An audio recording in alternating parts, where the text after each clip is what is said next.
Hey, everybody.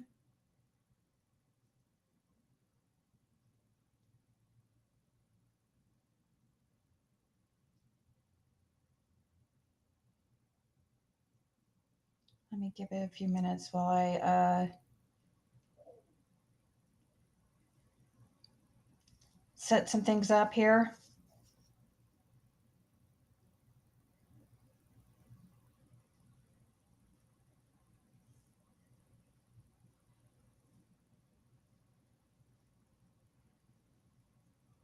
It's weird. It won't let me share it with the same people I always share it with. Why is it doing that? That's odd.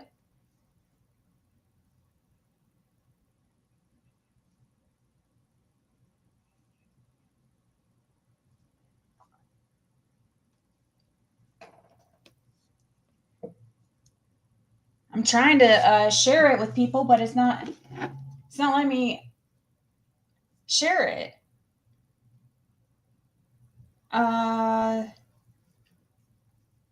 So I'm trying to figure it out because if Fred can never find anything unless I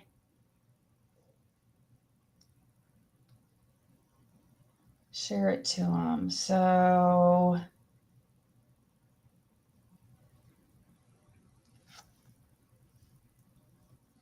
hey, I see you, but I'm trying to share it with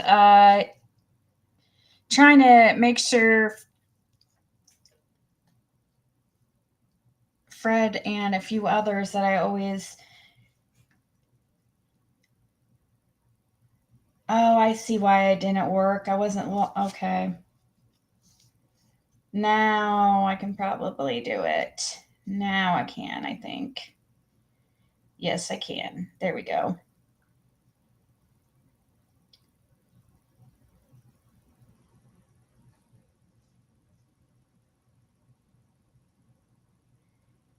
Um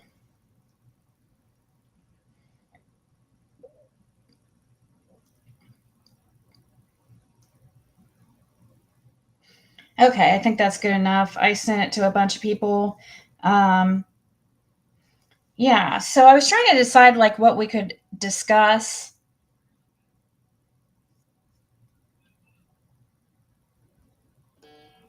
And I know that this kind of touches home a little bit because the Colts football player, Daniel Muir, I don't even know how to say his name, Muir.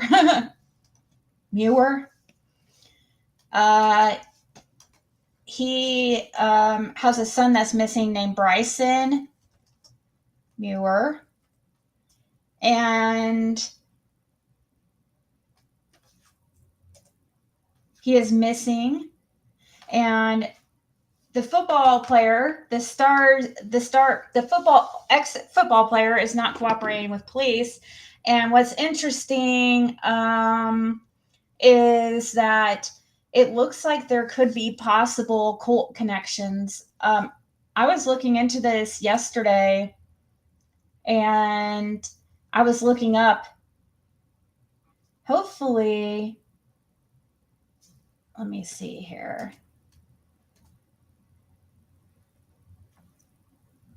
Hopefully, I didn't take it on the YouTube page that I was referring to. Let's see if it's still up.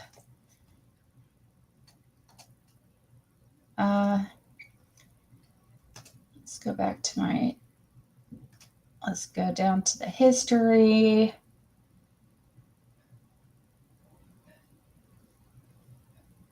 Had to get through all my old school rap I was listening to last night.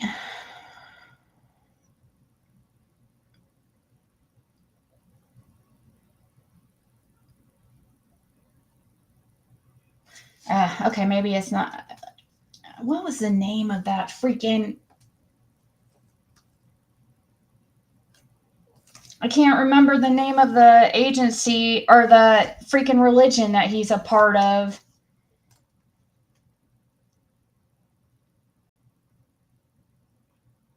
Former Colts defensive lineman Daniel Muir. So, let's see.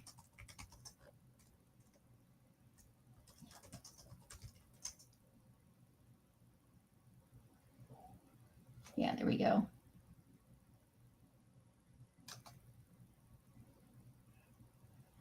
Here's one with just his profile. I didn't see this one yesterday.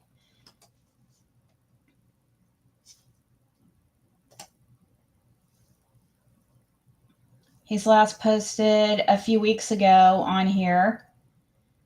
But he has another Facebook or YouTube that I was looking through yesterday.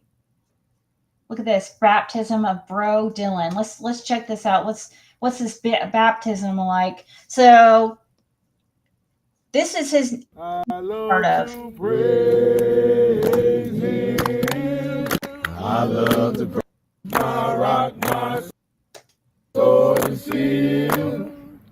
So you notice something here. I notice already the men and women are separated. He's the wind in the middle of the wind. I know he'll never. Which I was noticing, and the women all in the back, which that doesn't necessarily mean anything. I mean, I've gone to churches that are like that. So his is the Indiana Goshen branch that he's like the pastor of, I guess. And their religion or whatever is called Straightway. I wanted to show you guys something. I want to find what I was looking at yesterday. Well, Pastor Dow of the Straightway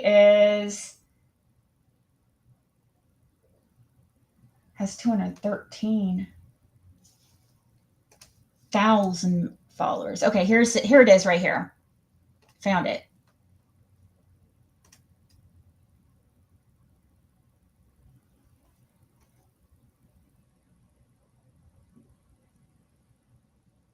Yeah, it looks like they are Muslim.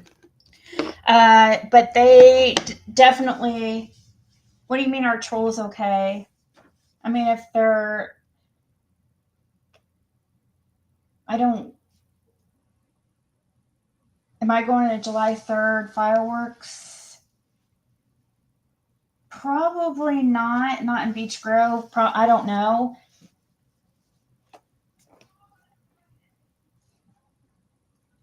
If I had an opportunity, nah, probably not. I don't know. So yes, it is a Muslim. I think a Muslim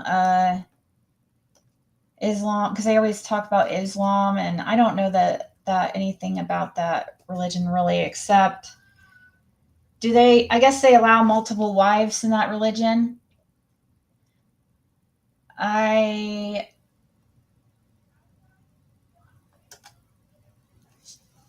Let's see. Real intimacy with my wives, plural. So I'm gonna tell y'all something. I tell my women all the time, okay? Because whenever this subject comes up, right? What's the first thing come to people's mind? Sex. Right? Now, is that wrong? No, it's not. However, if that's the only level of intimacy that you have with your wife, you're in trouble. Yep. You're in deep trouble. I agree. I tell my women all the time, you want to know when the most intimate time I have with them? So he tells his women. So I don't know. I'm confused because I thought it was illegal to have more than one wife. So I don't know how they openly get away with things like that, but I guess they're just not really enforcing it too much. I just wanted you guys to see this guy. It's when it's 4:30 in the morning and they downstairs and we praying and crying out to God together. That's one of the most intimate times I have with my wife. When I get to sit down and open the word, and I'm excited because my master fed me, and I get to turn around and feed my women. That's intimacy on a whole nother level. But see, this is what I'm saying. So again, where did all of this come from? That came from me simply seeing a man of Yah do it right. I looked at not only him, he says it all the time. You want to know what a man's doing? Look at his home. I looked at his home. What did I see? Strength. I saw joy. I saw happiness. I saw peace. That's what I saw. And I desired it for my home. I desired it for my home. And that's the same thing. I'm sitting here today and I'm telling you, that's the same thing taking place in my home. Hallelujah. You see what I'm saying? Because I saw a man of Yah doing it. Hallelujah. This is what we charge to do.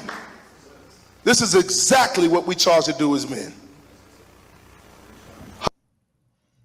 Polygamy, oh, see right here it says polygamy. I'm gonna tell y'all. Polygamy, sisterhood, Hebrews. More about this channel. Oh, there's nothing. I want to go back to his specific channel. That's just like, here's his specific channel that it shows him posting just a few weeks ago. And here, let's read an article about his son first, and then we're going to look into this. I'm just curious if his son's in these videos, you know. Well, here's a young guy. This is 2 months ago. I don't know. Hi, shalom, y'all. We up early in the morning, crack of dawning. We heading up to the hub. We got we're gonna be doing some training. We're gonna be doing some work. Work on. Who is that? That's the water pump and the fan. Now, the brother's already over there. This group of cables. I just got to go get a tool from him, so I'll just show y'all what we got going on while I'm in there. All right. I'm just trying to see if we get a name of this guy. So, right here, this group of cables are the ones we ran, like a backbone down there, and the orange is fiber optic, the black is data. So, and we run it all throughout the house in different places. So, hey, Hobbs. Right here, and they're coming from that point right there. Right there. Okay. Let's go to the. I was wanting to see if they said that kid's name. Here, this kid right here is 14 years old. I think this is the original one I read. Silver alert issued for 14-year-old son of former Colts player missing from Logansport. Police make contact with parents. Bryson Muir was last seen on June 16th, leaving a family member's home in Ohio with his mother, Kristen Muir, in a white 2015 Suburban. And it says that Indiana State Police are looking for a 14-year-old boy from Cass County. And a silver alert has now been issued for the teenager. Investigators from ISP ended up speaking to Bryson Muir's parents, Daniel and Kristen Muir, on June 27th. ISP and Cass County Department of Child Services were able to make a site visit at Muir's home, located on property of the Servant Leaders Foundation in Logansport, according to a news release. Officials say Bryson is still considered missing and endangered. He's described as 6'2", 185 pounds, and has black hair with brown eyes. He was last seen an orange Under Armour shirt and blue jeans. According to ISP, on Friday morning, June 28th, Daniel and Christian Muir, Bryson's parents, had reportedly agreed to meet with ISP investigators at Peru Post at noon. ISP says it's at 11 a.m., just 1 hour before the scheduled meeting. The Muirs backed out of that agreement, signaling to ISP an unwillingness to cooperate. The boy is the alleged victim of domestic abuse, and his father is a former Indianapolis Colts player. Police believe Bryson may have been the victim of domestic abuse at his home on a large property, which is owned by a religious group in Kokomo. Bryson was last seen June 16th with his mother when they were leaving his grandmother's house in the Cleveland, Ohio area. His grandmother called the police and provided a photo with Bryson having a black eye as evidence of potential abuse. But when police pulled over the mother just a short time later in Garfield Heights, Ohio, Bryson was not in the vehicle. Wow. Wow, wow, wow. How is that even possible? This kid goes missing in the time.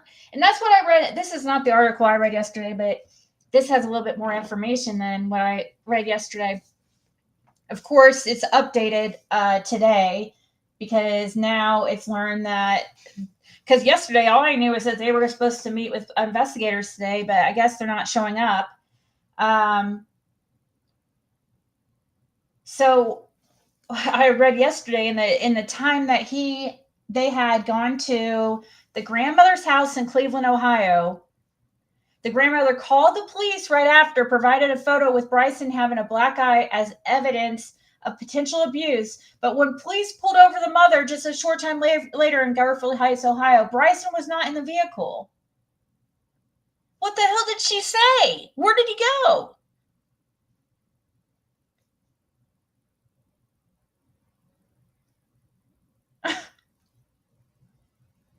And thank you to the grandmother who, did the right thing and called this in and took a picture too. This is the picture she took of him. This is what he looked like leaving his grandmother. It says Bryson Muir's grandmother shared a photo of alleged abuse of the teen with Indiana State Police investigators. Jeez. Oh my gosh. See, I knew that this religious group does look like extremist type group.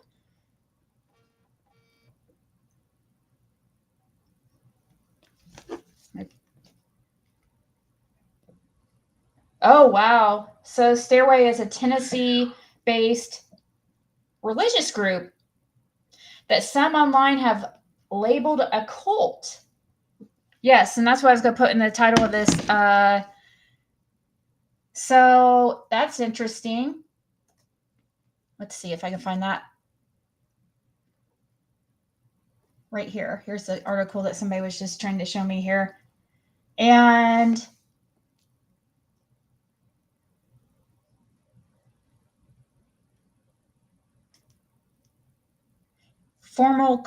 former Indiana Colts defensive lineman Daniel Muir is now a person of interest in the disappearance of his 14-year-old son.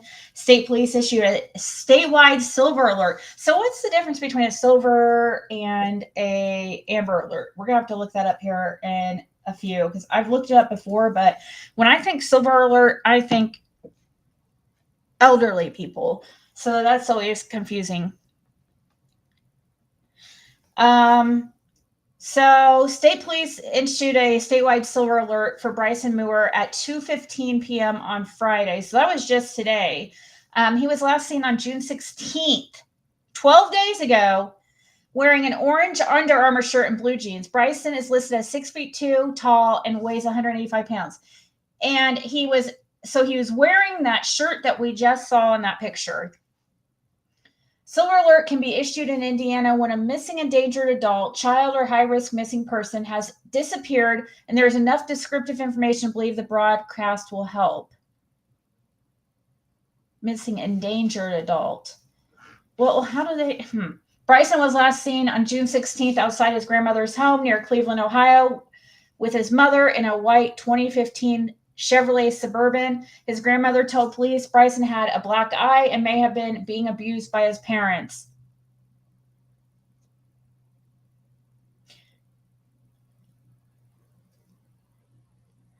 Indiana State Police Peru Sergeant Stephen Glass told Newsweek on Friday afternoon that Daniel Muir and his wife, Kristen Muir, had agreed to bring their missing son, Bryson, to meet with investigators at noon. However, the Muirs, who are accused of allegedly abusing Bryson, backed out of that agreement around 11:30 a.m., which signaled an unwillingness to cooperate. So not only were the parents supposed to go, but it even says here, had agreed to bring their missing son, Bryson. So now they're not even saying, I wonder, so where are they? What the heck?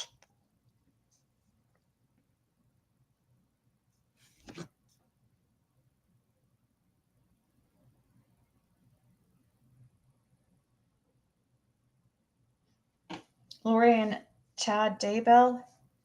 Well, that's why I was like his wife is Kristen Muir. I don't know if I'm saying that name right. I'm sorry, but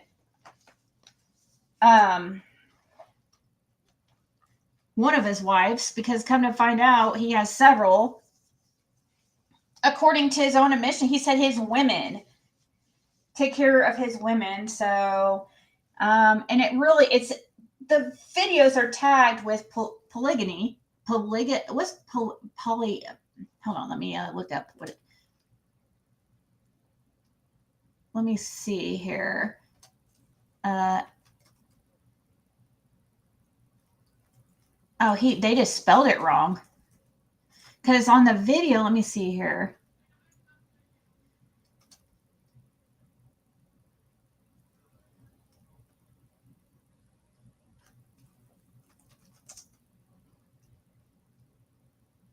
Yeah, they spelled it wrong. They said polygyny. What's polygyny? That's a freaking word. Is a man has more than one wife. Okay. Polygamy. So there's polygamy and polygamy. Right?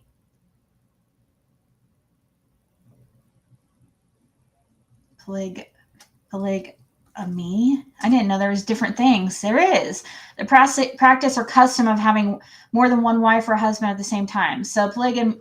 Okay. So polygamy is having more than one wife or husband. It could be, it's not gender specific. Polygamy, I guess, is when a husband has more than one wife. Some NFL players have been into this religion for several years. Yeah. Well, let me see.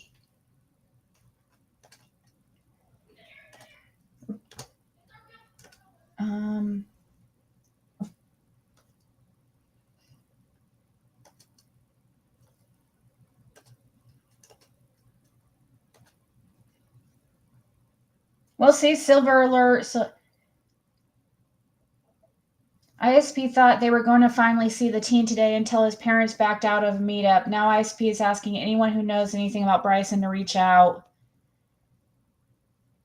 What the hell? You've got to be kidding me. What the hell?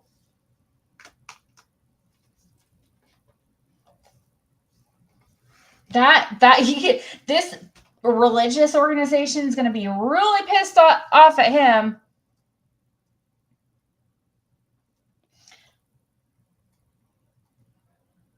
I want to go back to this article.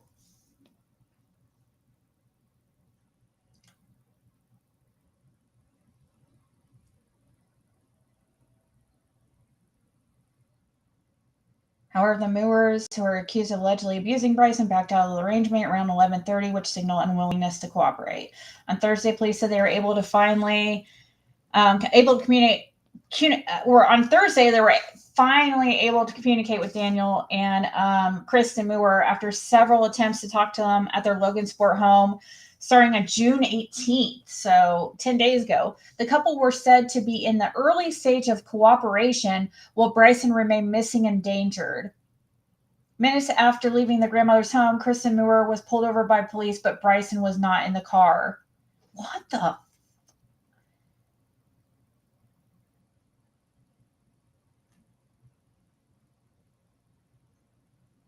My guess is that there was some kind of altercation or something. Maybe, do you guys think that the mother, when not the grandmother, but the mother of Bryson, now I'm starting to wonder what happened when the mother was over at the grandmother's. Was there an argument or something, or was there some kind of was there something, an exchange of words about why he has a black eye? Did they get into it? Did the mother possibly tell Bryson, was she afraid she was going to get pulled over? Did she already have a feeling she was going to get, that the police were going to be called, and had Bryson, where the hell did she take him?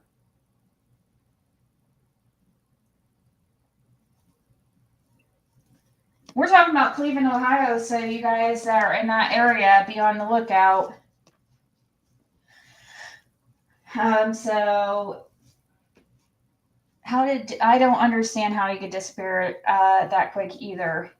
That doesn't even make sense.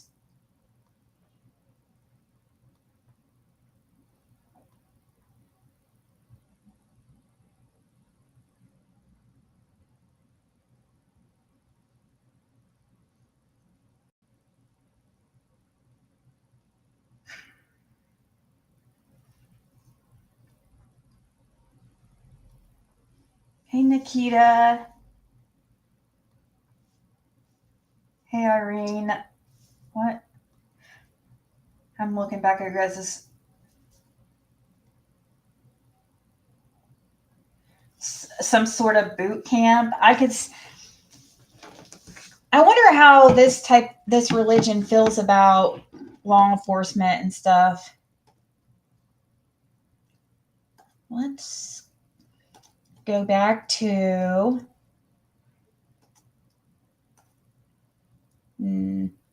this one specifically. So he says, truth will be spoken here. Don't get mad, get right. The king is coming quickly. And then they have a website Oh, okay. This is where I saw. Is it this one or? Yeah, this one.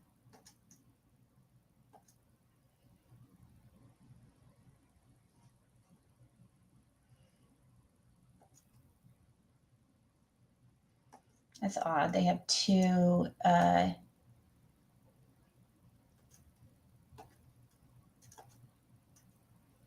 Let's go to. So, okay. See, that looks like some kind of weird cult. Okay, so this is a picture I was talking about. All the men, these are, okay, so there's women right here. Dang it.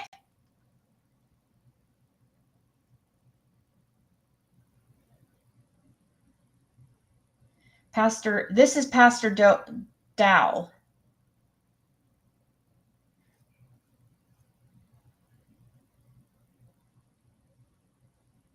Teaching expose with Pastor Dow.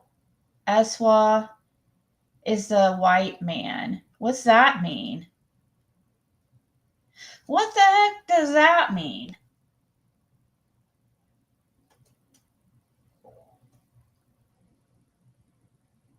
Is there not white people in this? Yeah, there's white people. White people all over.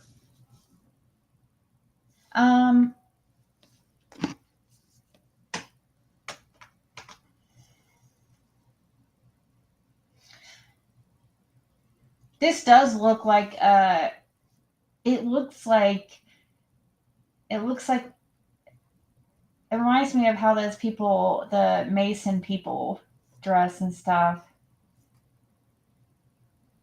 And I heard another voice from heaven saying, "Come out of her, my people, that ye not be partakers of her sins, and that ye not receive not of her plagues." I'm not going to read all that.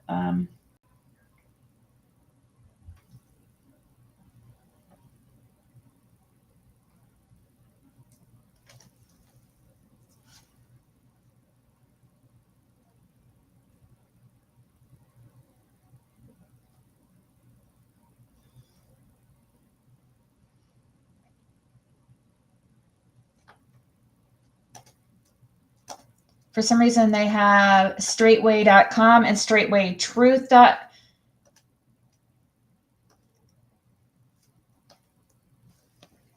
Two different websites.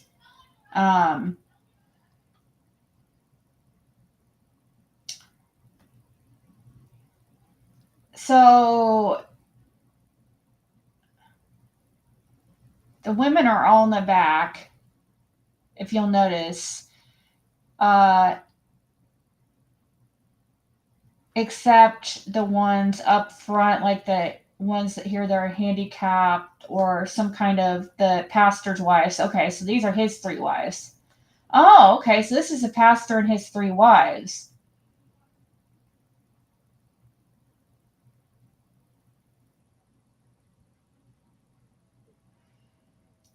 Pastor Dowell's three wives. Where's I wonder if we can find Muir in here and his. Oh, there he is, all the way at the right, I think. But I don't see his wives.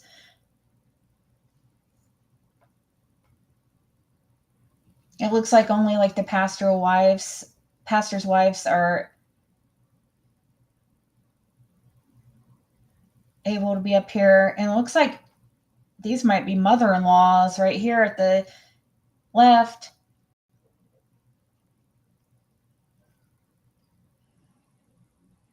Hey, Mrs. Colt. I knew that this topic wouldn't get much of a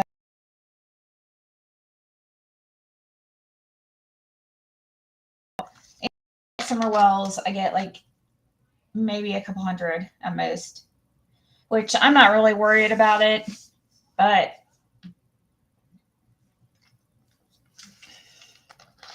other kids, you know, there's other missing people.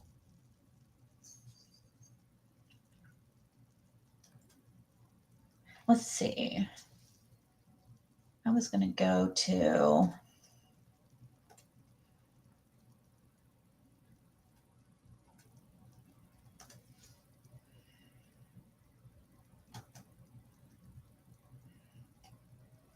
So he was live 9 days ago. His son's been missing. Okay, so here we are. His son was last seen. This is June 19th. His son was last seen on the 18th. He's live right here. Does he mention his in the comments Look, how there he is on the top the right. audio is, and also how the video is. As I said, today on Ask the Elect, we're talking about the importance Let me see if I can find of where he's biblical leadership. There he is. And We had it all set in our mind to get out there at 6 a.m. and it was 75 at 6 a.m. Yeah. And that thing got hotter as it went. It's something serious. But looking at the topic of tonight's show, you know, it's definitely a spirit of the last days, but you can see, man, that nobody wants to be told what.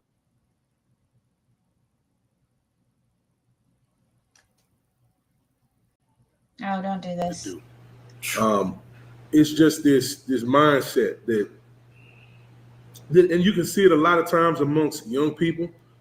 But what's sad to say is even in this day and age, you see it a lot amongst older people too, where Nobody wants to be told what to do. Everybody has the answer to everything. And anybody. Very interesting conversation, considering his son has been missing since the day before. Oh no, he was last seen on June 16th outside his grandmother's home, guys. This is June 19th, and he's talking about people not wanting to listen to anything anybody says. Oh, I'm sorry, what happened? Did I step on your toe? Are you okay, babies? Are you okay? I didn't mean to. What happened, babies? Oh, you okay? I don't even know what happened. I must have pinched him a little bit or something. I stood up. I stand up a lot while I'm live because, like, are you okay, my babies? He's fine. He looks. I must have pinched his little toe or something. Aww. The kid is 14. Hey, Diana. So this is interesting because we gotta keep in. Remember that he's sitting here talking about people. Let me rewind to where he first starts talking and what gets him talking there. This is 3 days after his son's gone missing. It ain't no stopping and taking no breaks from that point. I have a feeling I better download some of these because I have a feeling if the son isn't found here anytime soon, they're going to probably take down all these.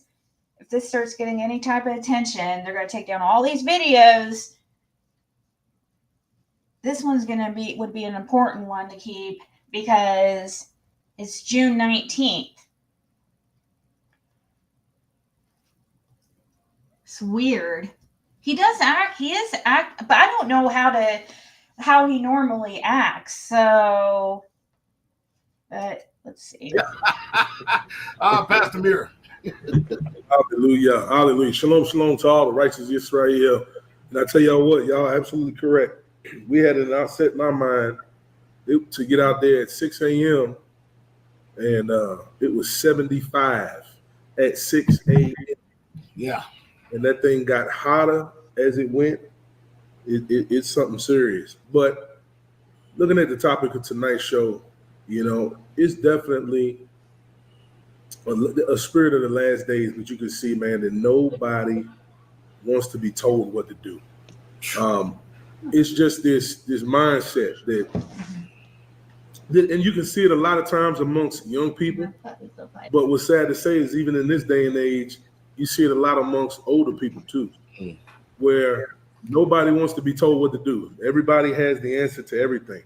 And anybody who's ever been a part of any type of structure, any type of like military background, any type of sporting background, you understand the concept of team. You understand that nothing can get accomplished when you don't have a plan or a vision that comes from a leader. The Bible tells us that without a vision, the people perish. Well, you have a lot of people out here and everybody claims to have a vision, opposed to submitting themselves one to another unto also the vision that Yah has given a man. And when you see in this generation, we can clearly see it.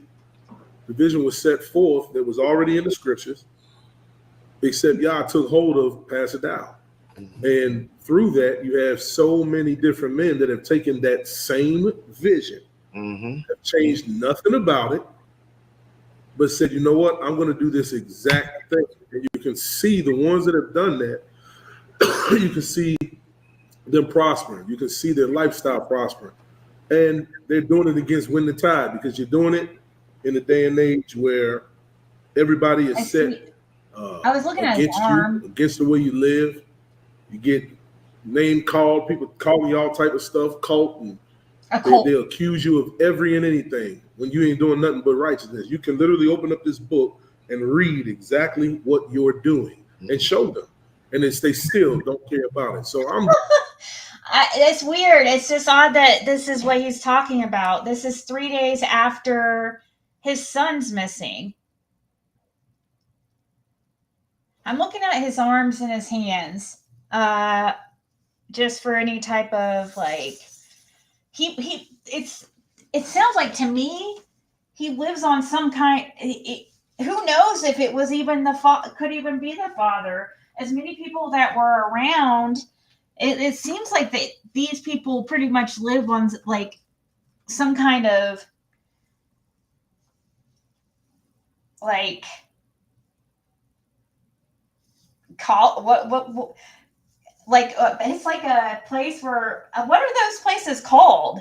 Where the community, they have like a gate before you could go back to the area of where he lives, I guess, and also where a lot of their services are kept. I think like a lot of people, they all probably live together in some big commune.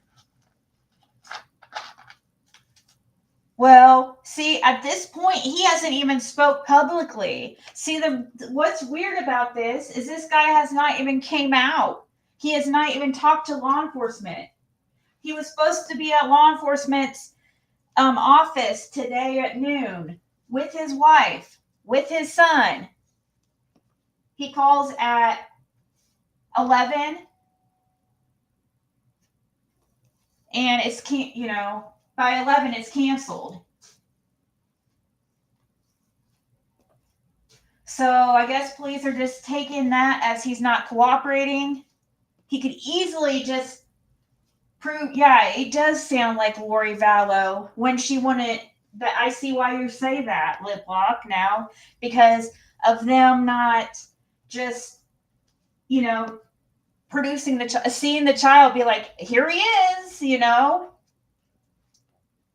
Or could they just be hiding him because he's maybe, I guess I hate to say it like this, but the possible, like, I guess, best case scenario is that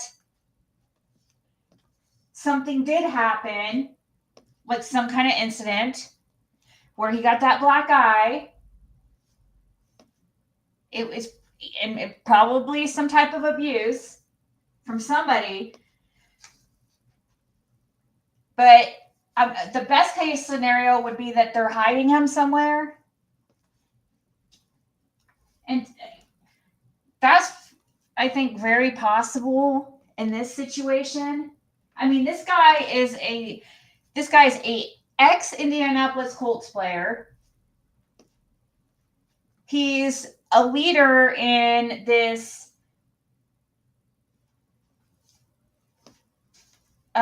organization, this religious organization. He has a lot of connections. He could hide his son out very easily. These type of people stick together. I was going to look up in their videos to see how they feel, like what's this religion, him speaking on law enforcement and stuff like that, government.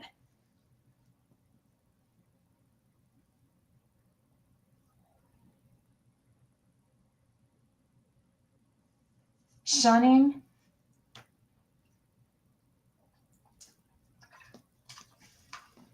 Oh, you think that they just left him somewhere? Well, what I think, but that's so weird though that they leave. What the heck happened in the few, like 10 minutes or whatever it was? They act like in the article they act like a few minutes, like it was only like 3-4 minutes or something. After the mom leaves the grandmother's house. And the child's already gone. It's not in the car. He's not in the car. Nowhere to be found. I want to know what the mom told police.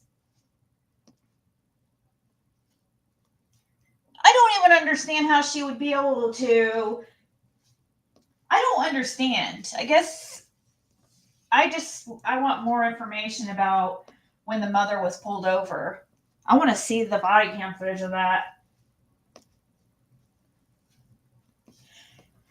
But she has no child already, just minutes after leaving her mother's house. She gives some kind of excuse. Somehow, I don't know.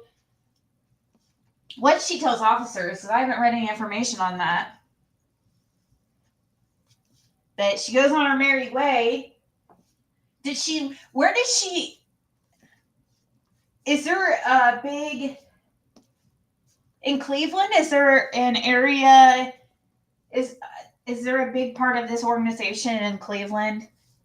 You know, we're learning, now that I think about it, I think it was Crazy Mom that sent me a screenshot of the article where it says it's based out of Tennessee. I do now remember it saying something like that, because it made me wonder, you know, it got me thinking, obviously, because we talk about possible cult behavior or cult involvement and like Summer Wells and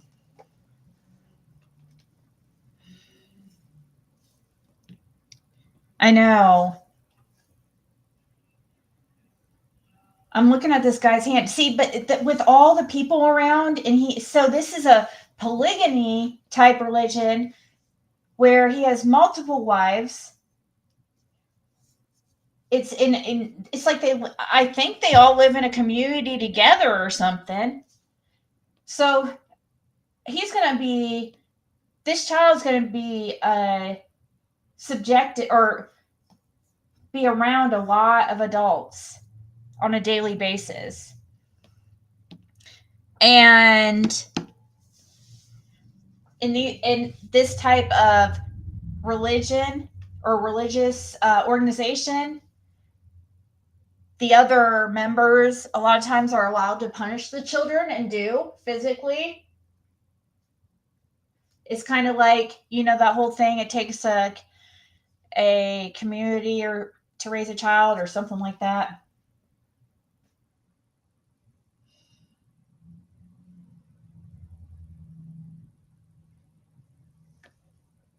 Cool, down around Ben Hill area.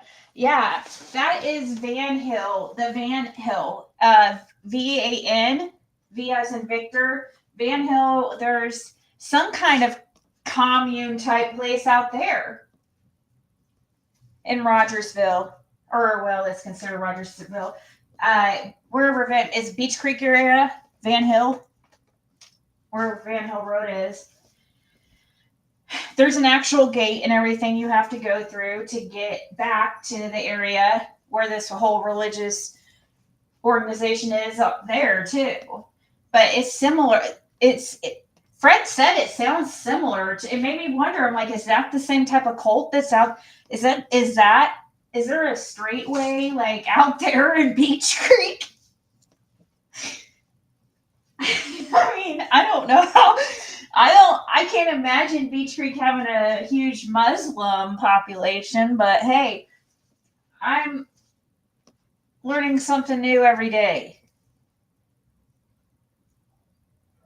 Yeah, his property and vehicles are in nonprofit religious groups.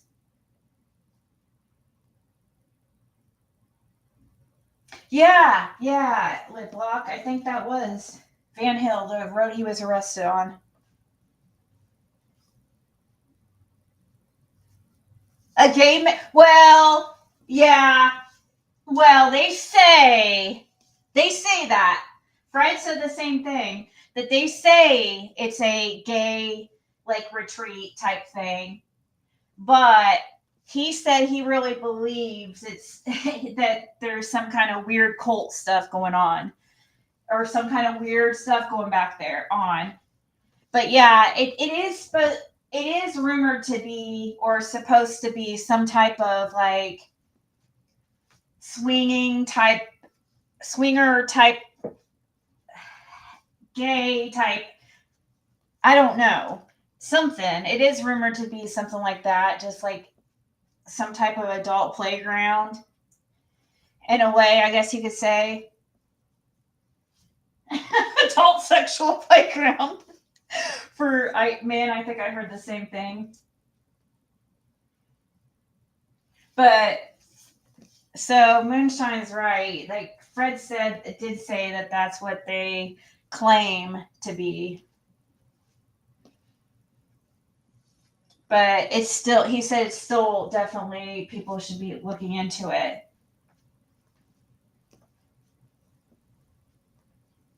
So,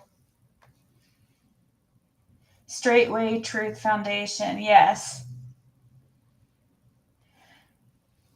Do they?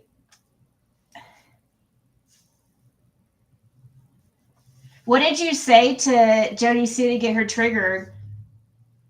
The mom's car is also in service.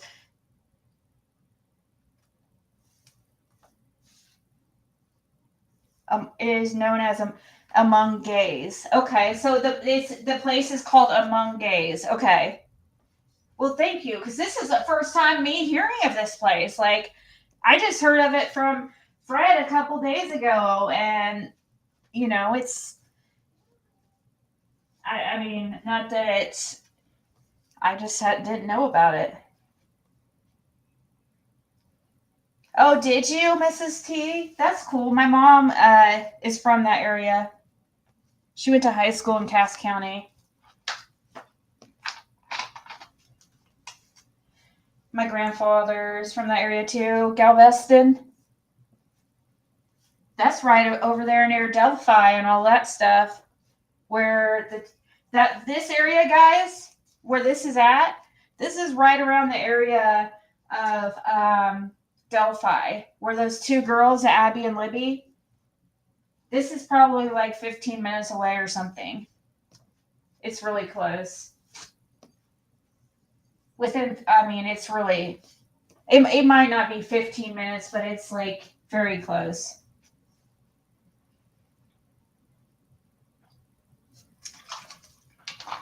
You used to work in Delphi?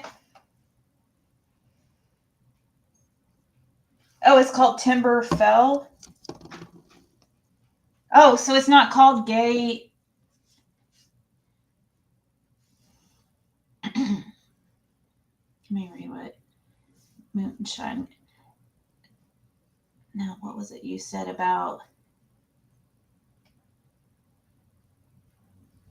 It is known among gays. Oh, they have a website. Oh, you're not saying it's called Among Gays. I see. You said it's called Timber something. Timberfell or something? Okay. Well, thank you. That's good to know. Help me look into it.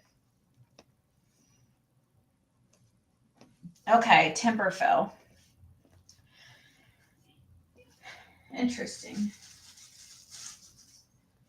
But it's never been in any type of, there's never been any rumors surrounding it as far as like any type of anything else going on there, like involving children or anything. Have you ever heard rumors of that? I mean, I don't.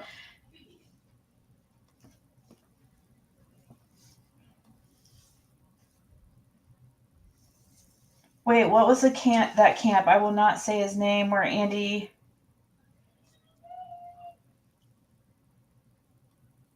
took him.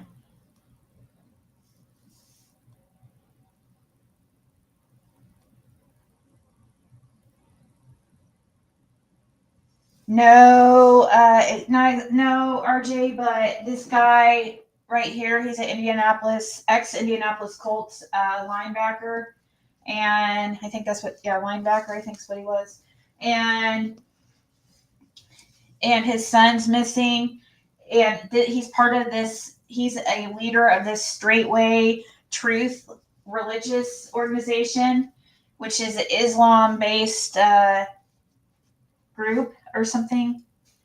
And they live on the place, I think where he lives is behind like a gate. Like, I think he lives like in a community, like, of these people, like a commune.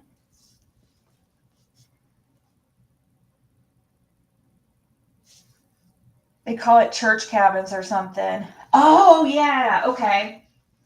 Yeah, there's that church that's right there. Also, you're talking about Light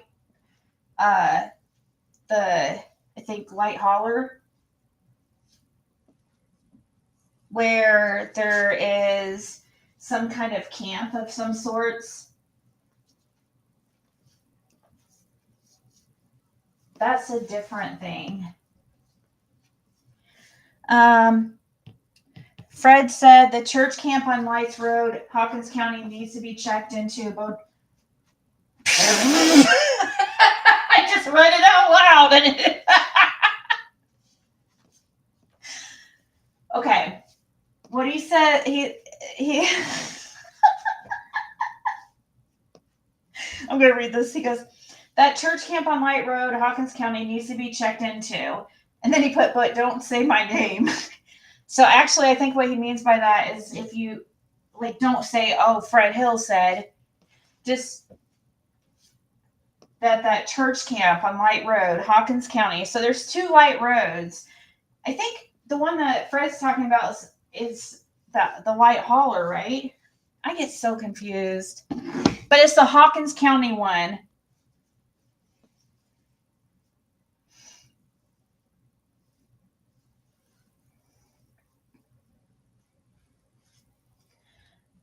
So the Timberfelt has been closed for years. It's a campground now. It's rumored to still be a place for them. They have a helicopter pad there. They used to be some prominent people visit. Is that the same area as is this the same campground as the one I am so, this is so much. I can't wait till me and Fred are in the same freaking residence. He is a whiz at this stuff. He's the person you need to, I'm serious, because yeah, Andy B will have some information, but the thing is he didn't live in Beach Creek all his life. Like he's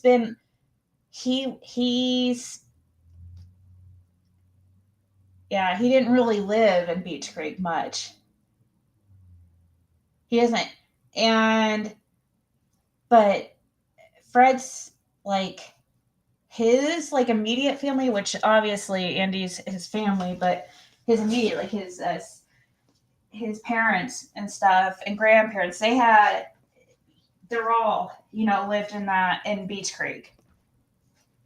So, and Fred's lived there his whole life, except that a very short time in Virginia.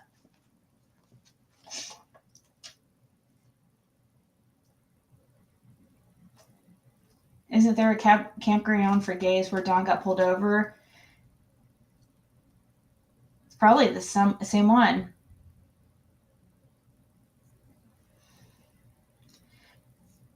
The Light Hollow Road that Grady Light lives on, or the other Light Road?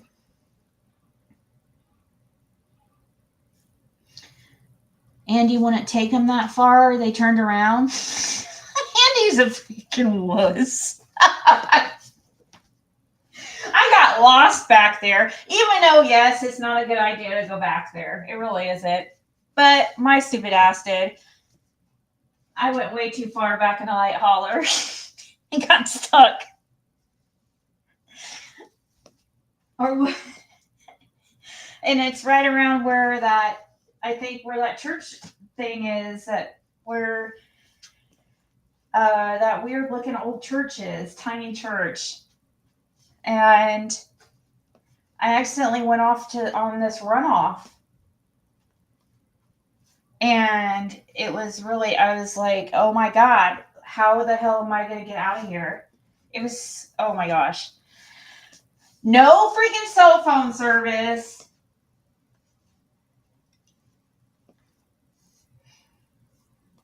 Yeah, well, he was also, Ryan was also trying to get, so the property that wouldn't allow him some access or something. I don't know if I don't watch his videos, but Fred said the property that he was denied access to is actually, I think he said the attorney general, or it's like somebody high in government or somebody's property. I forget. Fred will probably message me and tell me in a second.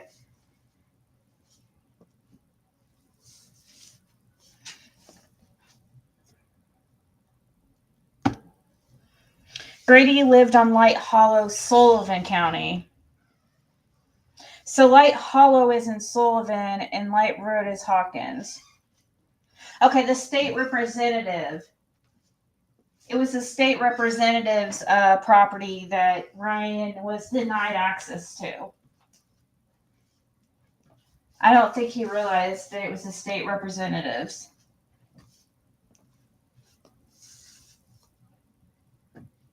I know Michelle Davis, but it's like some kind of weird camp or I don't understand. I don't know. It's scarier back there than it is in on Ben Hill.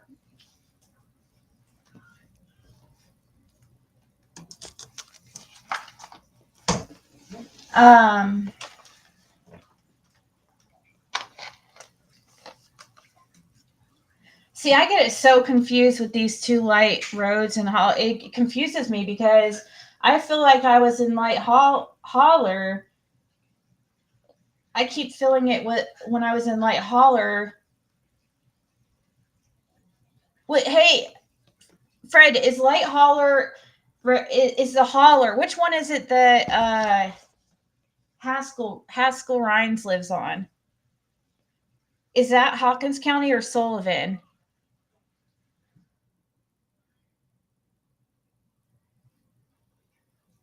Because I think that's the road that the same road I'm talking about that the church is on, or this camp. I think. I'm really bad at directions, so I'm probably getting it all screwed up. Haskell lives on Light Road, Hawkins. Okay. Is that also where that church camp is, Fred? Because I feel like it's the same road.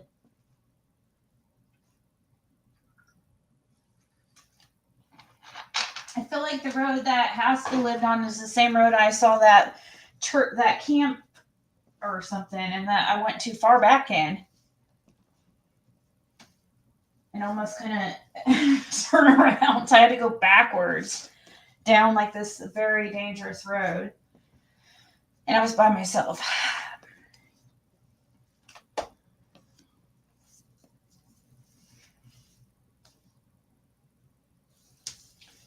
Yeah, Lip Lock. As far as I know, oh wow. So Chilbilly says there was a guy they got killed at Timberfelt years ago. It was investigated as a murder. Interesting. So that's what it's called, Timberfelt. Okay, Timberfelt. I should write that down. So Lipbox is the only way I was able to stay straight at all on the lights is because Frank's sister was my person that I talked to, and she doesn't care that people know. Yeah, it's pretty well known that, from my understanding, that a lot of Frank's family doesn't like him. So I don't think like they're afraid to say so. I mean, not very many like child rapists, you know what I mean? And he's legit a child rapist. He's disgusting. He has child rape on his record. He's an actual RSO, so he's a piece of shit. Certified.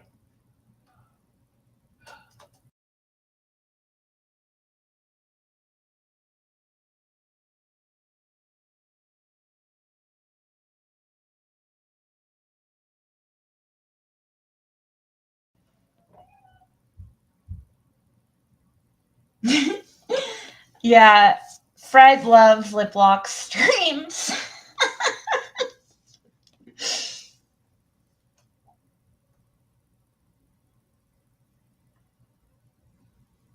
I'm gonna have to Lip Lock. I told Fred I'm gonna have to show him some of your old days, like broadcasting. It's like, did you know Lip Lock used to be a news broadcaster and work for the news station and stuff, and is a performer? You know, a performer. Wink, wink. Mrs. T says, I'm Indiana girl, lived in Tennessee for 4 months. Bean Station, matter of fact. My husband took me for a ride in the holler. Ben Hill. Hey, have you seen about the murders in Bean Station that happened just recently, Mrs. T?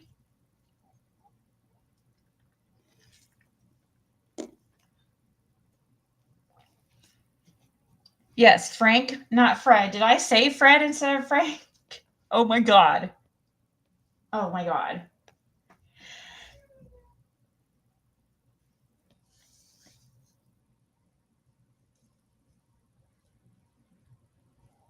Yeah, you said so. I know what you mean by 80s hair. Um, you should see. Kathy Gordon. She wears the 80s hair, and she's proud of it. And I used to feather my bangs, or try to, when I was in middle school.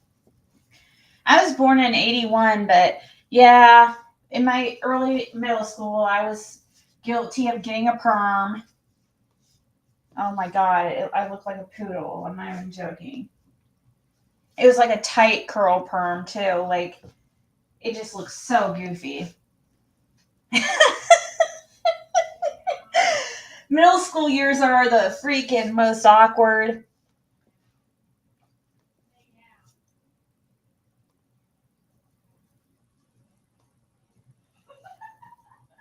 Remember back in the beginning of the case, we used to confuse Frank and Fred all the time. I know, but I feel like that really, really affected Fred. I really do. And I was guilty of it so many times. I always confused him with Frank Light all the time. It took me forever to differentiate the two until like I met him really, and then I finally. I was so bad about confusing them. And I think that probably added to people thinking that Fred is a scary guy. But really, the shooting too in 2016 is a lot of people. I mean, if they knew the details of it, they would understand. And there's a reason why he didn't get any charges from that. But, anyways.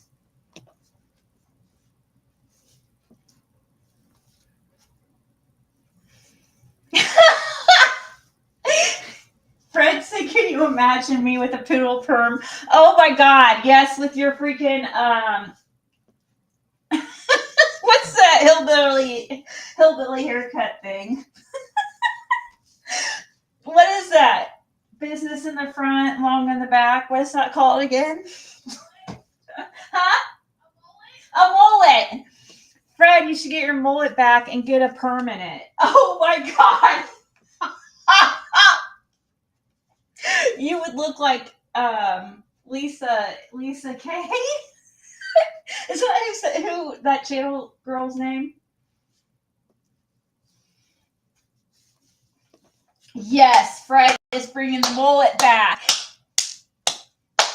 but this time with a twist. He said he had one at 14.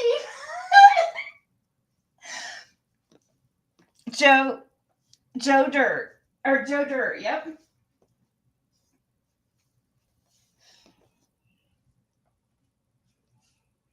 He has the thickest hair, the most hair I've ever seen on a guy or anybody in my life. Like, he'll never go bald.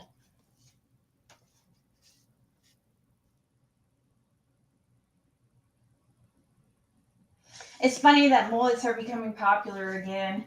I think they're funny. Like, I would almost, have Fred grow one back just because so I'd laugh because I think it's funny. I would almost try to convince him. I don't know. We might. I mean, you can always cut it. I think that'd be hilarious. Oh my god. I'm gonna spike it up on the top too. I'm going to make him look really like Gerald. A little perm on top, straight in the back. There you go. Keep coming up with the ideas, ladies. Fred's going to love them. Any other ideas we have for Fred? He's going to be my new, like, I'm telling you, I already told him that he's going to be my next stream of income.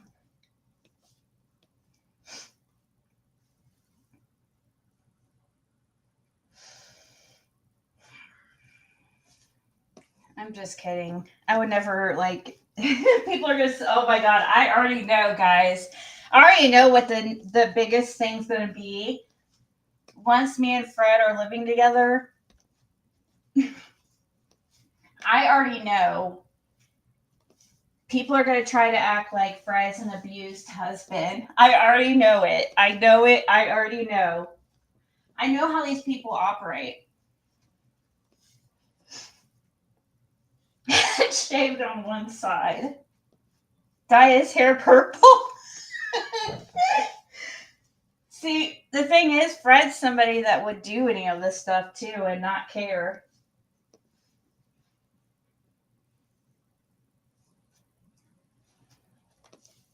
Man, I wish I had Diet Coke, and I don't. And I don't.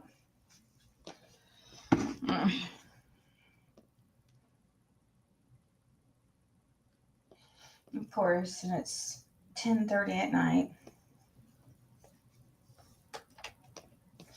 So maybe shave his head on one side.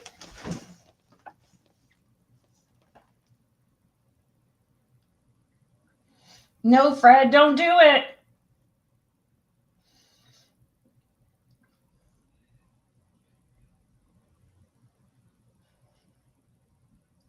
Yeah.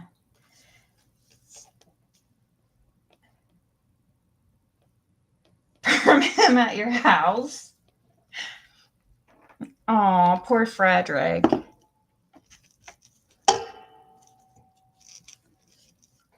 He's so abused. Or he's going to be so abused.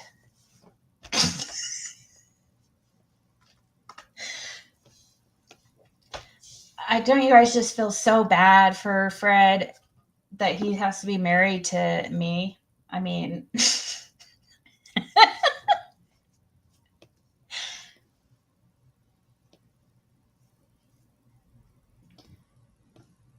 put it on your Amazon list again. What's that? Oh, Diet Coke? Yeah. I need to figure out why I can't log into my... For some odd reason... Let's see, switch accounts. Is it this one?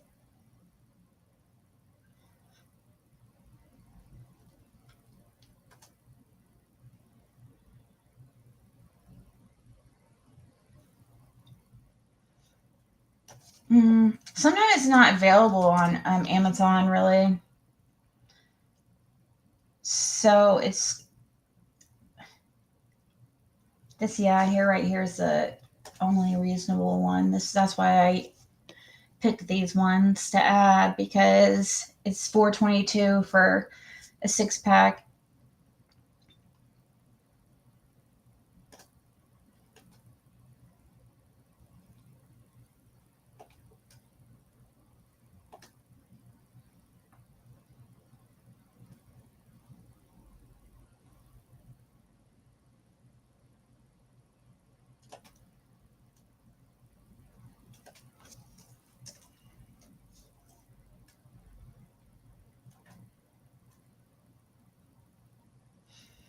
There.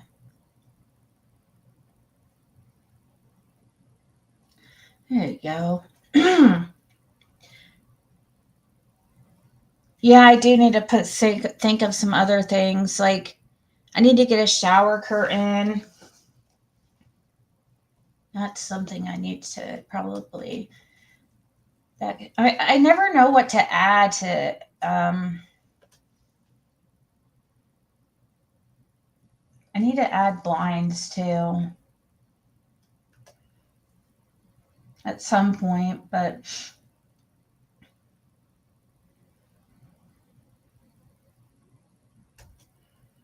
I have to measure everything. Or I was thinking about also maybe getting them on Temu.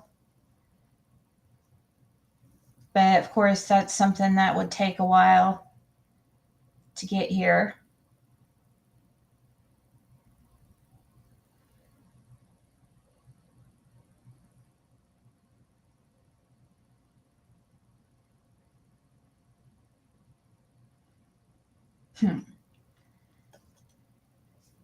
I want to hear more what this guy says. We can still talk about summer or whatever. I just want to listen a little bit more to this guy who we have to remember, guys, keep into context that this is literally 3 days after his son has gone missing, and he still hadn't talked to police and still hasn't to this day. But here he is at a church function that's recorded, and he's here, as one of the leaders speaking 3 days after his son's missing. To tonight's show, because hopefully it'll bring some clarity. Hopefully it will. If your mindset is steered off the path, it'll bring you right back to let you understand the importance of having a man in front of you and being supportive to that vision. Because any good leader will tell you, when something gets accomplished, everybody benefits. It's not just the mindset that is being taught out here that the leader gets everything. I don't know where that mindset and that concept has came from. It's not from the scriptures, and we'll see that tonight as well too. So bless all y'all, Israel. Definitely looking forward to tonight's show. Man, let me say this real quick. I was talking to old boy Pastor Muir. I hope I don't let this cat out of the bag right here, because I was just like, when we was talking earlier today, I said, boy, Pastor preaching, boy. Pastor is ministering and preaching up there, and a lot of times you don't even know you're ministering and preaching, probably because it's just in you. So I was talking with Pastor today, and we was talking about, I was talking to Pastor Muir. I said that it's impossible for people out there to even understand or begin to comprehend the concept of being a real true Israelite without understanding how to be agricultural, without having livestock and your hands are out there on the land working. There's just a total look at all that is like, and look at that gun behind him, like a machine gun. And I just am now noticing that. That's crazy. It's just, I don't know. That's crazy to me. Are these people violent? Is it like known for him to be violent? Yes,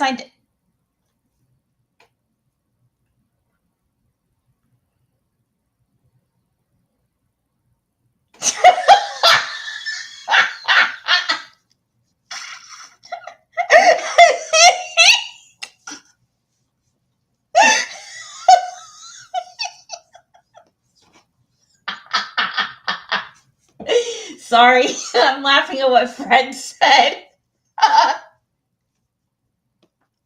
He's trying to be ornery. He's trying to start rumors.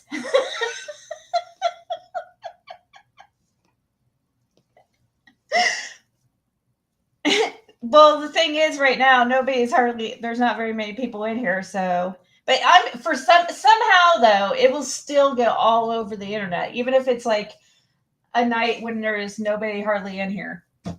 It still, for some reason, seems like it gets all over freaking YouTube.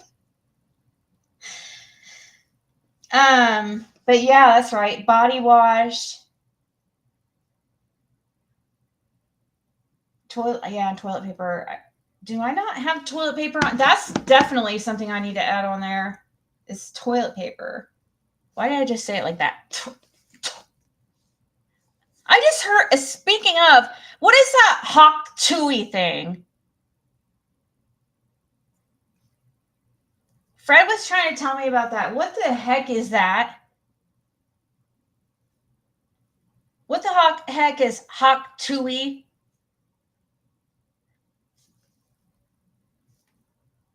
That's supposed to be some new saying or something, kind of like catch me outside. I guess. I mean, that's what the cool kids are saying.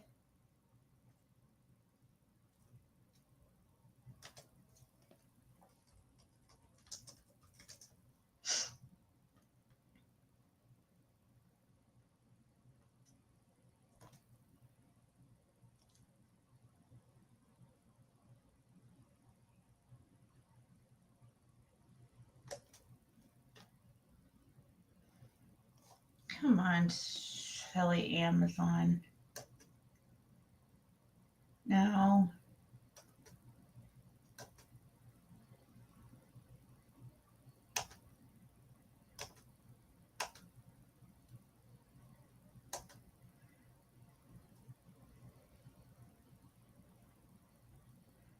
Okay.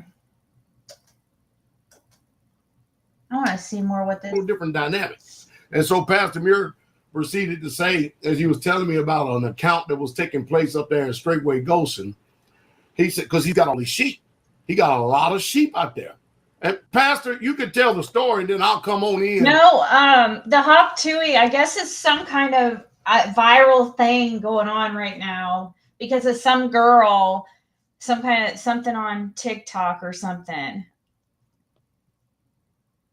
And it has to, I know what it's supposed to be like, yeah, like spitting. But I don't understand. I don't really understand it.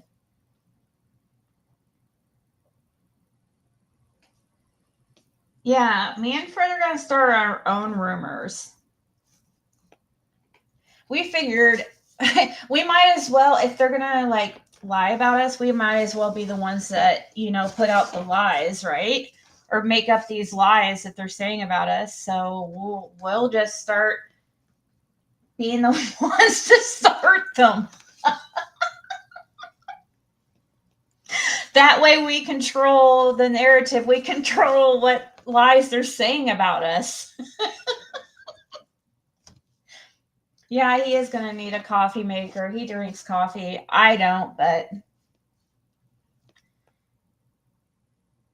I don't think I have a coffee maker.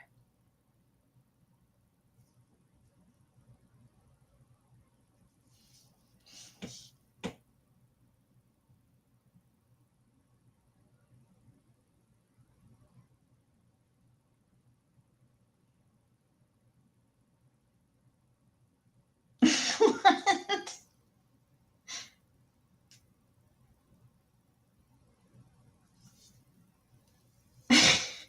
People, Lip Lock has a good attitude. Yeah, there's a video of a girl saying that. And something about, I don't know, what the hell. I'll have to look it up later. Fred was just was telling me about it. I'm like, what?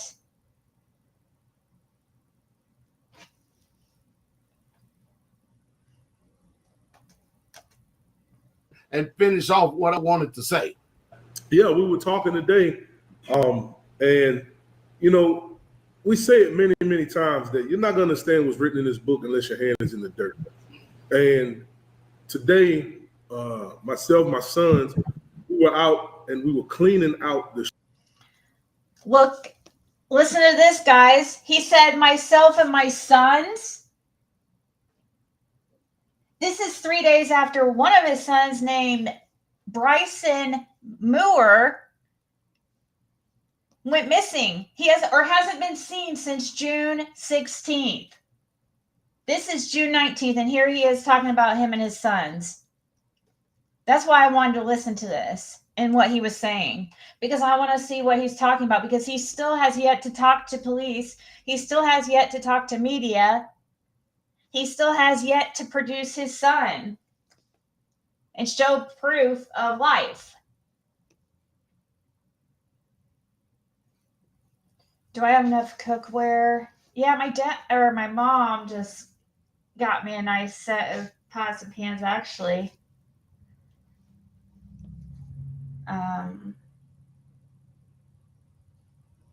I do need to get some silverware. That's probably something I should probably add. But yeah, I'll be glad too. Oh my gosh. So this is interesting. He's talking about his sons right here. I have a feeling I need to record this. Sheep pen, giving them new bedding. And that was taking that. I mean, it was really, really long doing it. It was a long process doing it. And, you know, I was telling Shep about an account with brother Antonio, because I always got a running joke around here where I tell the brothers, hey, leave my sheep alone, you know, and I'm always out there with the sheep. But it was at one time where brother Antonio, I needed him to go out there. And then he was like, well, you know, I see them, they follow you, they're not going to listen to me. And because I often quote, my sheep hear my voice, and the stranger's voice they will not follow. So he said, man, I don't know, if I go out there, they're not going to follow me, not going to listen. I said, hey, are you a stranger? And he kind of looked at me. And he said, nah. I said, all right, so do the same thing that you see me doing. Just give them my word, and they'll do the exact same thing. And see, the revelation comes again when you are out there and you're actually amongst the sheep. And he was able to go out there and the sheep follow him the same exact way. So again, you understand, guess what? We're supposed to be doing the same thing. None of us can say that we are Messiah, but we all can say that, hey, his spirit lives within us. So guess what? All we got to do is give his sheep the word, and we're not strangers. And guess what? They will all follow as well if they are his. Hallelujah. And so when he said that, man, I said, man, I said, y'all hear what he just said? And mind you, he wasn't talking to nobody but me. And so I was hitting myself, y'all hear what he just said? Why do I feel like I know that or have seen this guy around before in the media or something? Why do I feel like I've seen this organization or this religious organization or cult in the media before? Look at all those machine guns behind them and stuff, and military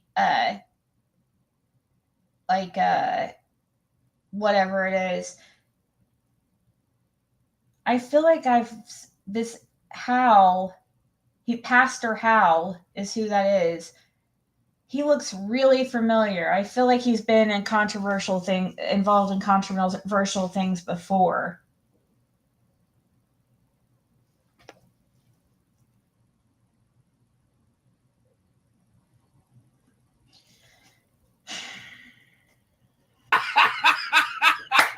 I said, go ahead, old preacher. And think about this, though. Is that not the same mandate and edict that the Messiah gave us? My sheep hear my voice, and a stranger's voice they will not follow. And what did he say to Shimon Kepler? Peter, do you love me? Feed my sheep. Peter, yeah, master, do you love me? Come on now. I want you to feed my master. You know I love you. Feed my sheep. Hey, Peter, master, yeah. His son's missing. All the rest of the sheep, man, they do exactly what you tell them to do. But it's two bonehead ones. Every day, it's two bonehead sheep. They cause the most issues. One of them, you run everybody in, he'd be the one that want to run out, and then he'll turn around and look at you. I feel, is this him talking about his son? So right now he's talking about sheep as in followers.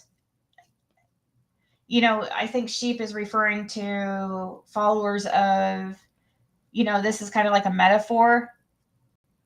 But he's talking about actual sheep. It sounds like he takes care of actual sheep. But it seems like, is this like some kind of weird, like him projecting or whatever it's called, in a way, whatever happened with his son or his feelings about his son? Maybe his son is like one of the sheep that's not listening. You know what I mean? One of the sheep that's not following instructions. Like he's talking here about his sheep. Hold on.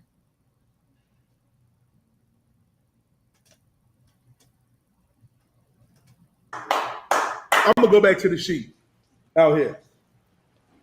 I got one. It's really two of them. All the rest of the sheep, man, they do exactly what you tell them to do. But it's two bonehead ones. Every day, it's two bonehead sheep. They cause the most issues. One of them, you run everybody in, he'd be the one that want to run out, and then he'll turn around and look at you. Or he'll turn around and be trying to run and hit the gate to go to the other pasture. And I'm just sitting here looking at this, and I'm just like, man, the Most High knew exactly what he did, what he was doing. He compared us to sheep.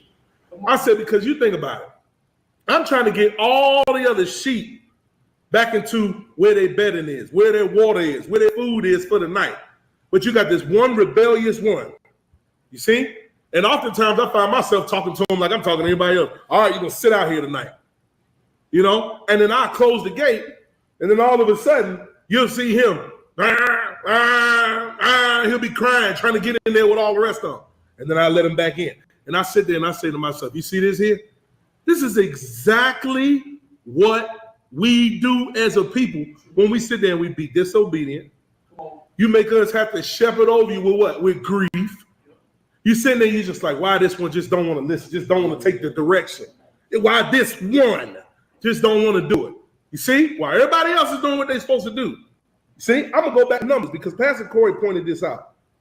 Because when you read in James, the first verse, chapter 3, first verse, my brethren, be not many masters, right, or teachers, knowing that we shall receive the greater condemnation. So you have a lot of people, they look at those who are in leadership positions, and they say, I don't have to do what they say. I don't need to listen to them, right? That's the spirit of this generation. See, this is weird. This is interesting. The stuff that he's talking about 3 days after this is kind of reminding me of Micah Miller's husband, you know, doing service the day of his wife's death. Especially, this is going to be extra weird if we find this. That's why I'm downloading this, because I know they're going to take this down if this turns into something. It turns into something big. And it definitely might. It just depends on if the boy is found, or if he's found alive or deceased.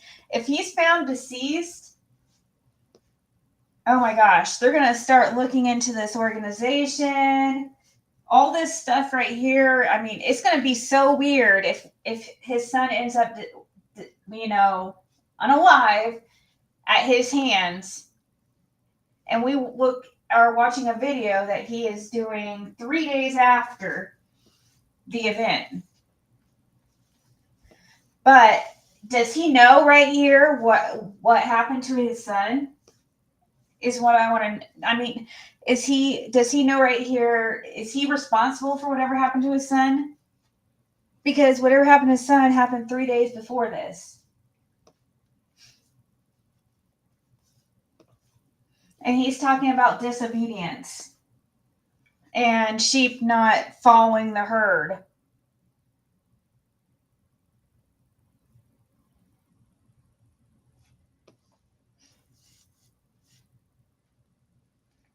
I mean, I wonder how many kids he has. I wonder if his son Bryson is one of like 20 or something. Because it sounds like to me, and from the picture of their church members, to me, it looks like they, you know, are kind of like those, what is those, now I can't even freaking think of the religion that's out there in like Utah. That type of shit. That's what it reminds me of. The people that have all those wives, and then they have a million kids. Yeah, Mormons. But this one feels like what's that guy who got arrested?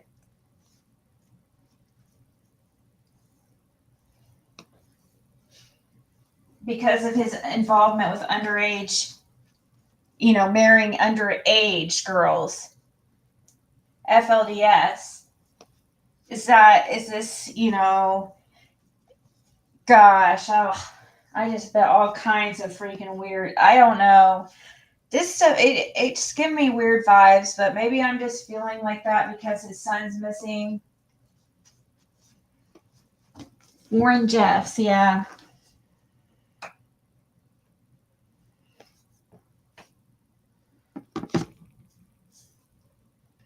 The missing son is 14. He's 14 years old and looks very much like him. Actually, almost exactly without the beard. And the son is already 6'2" and 185 pounds. So he's going to look like he's 14. He might look a little bit older than 14. And I'll show his picture here again in a second. But this is, and he hasn't been seen since the 16th of this month. So for 12 days now, this right here was streamed live on June 19th. His son's been missing for 3 days and he's on here. I should go back and see if he has anything from, okay, this one's June 19th. Does he have anything from was he live the day that nope. Before that, it was 3 weeks ago. So this is the only one out okay. there. Well, guess what? They want to be the master. They want to be the teacher. But at the same token, it also says, knowing that we shall receive the greater condemnation. They don't want that part of it. You see? They don't want this part of it. If you read Numbers 27, verse 17 again, look what he says. Which may go out before them, and which may go in before them, which may lead them out, and which may bring them in. Okay, so let's look right there. So for in order for you to go out before them, you got to be there before everybody. To bring them in, you got to know where to bring in. So guess what? You got to be there before everybody. To lead them out, that means you got to be there before everybody as well. And which may bring them back in. It always goes back to you being at first. See, a lot of times people think that, oh, they want this position, they want that position. See, I think this guy wants to feel like power. He seems like a power hungry type. Gosh. So let me go back to an article here before I get off here, I want to pull up another article about him. Bryson Muir.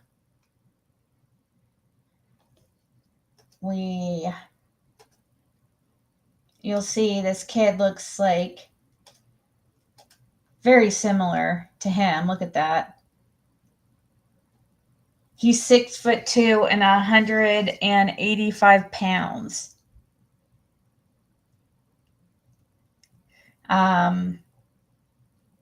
He could be in Ohio or Indiana. Parents no longer cooperating in search for ex-Colts player's son, Bryson Muir.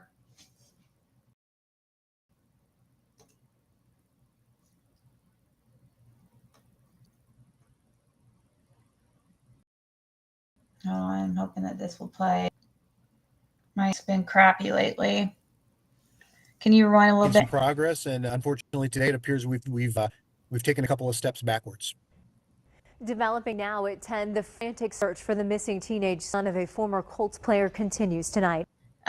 Yes, I will here in 1 second, Charlie girl. Okay, and said about this generation. Yeah, the way he's talking about this generation, you know what I mean? It's like he's angry about how this generation of, it's almost like he's saying just generation of kids, you know?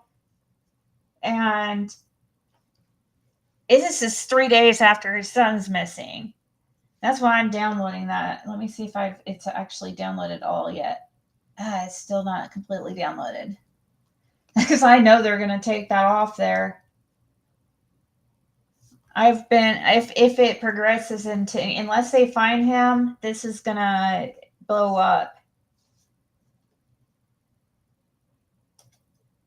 Frantic search for the missing teenage son of a former Colts player continues tonight.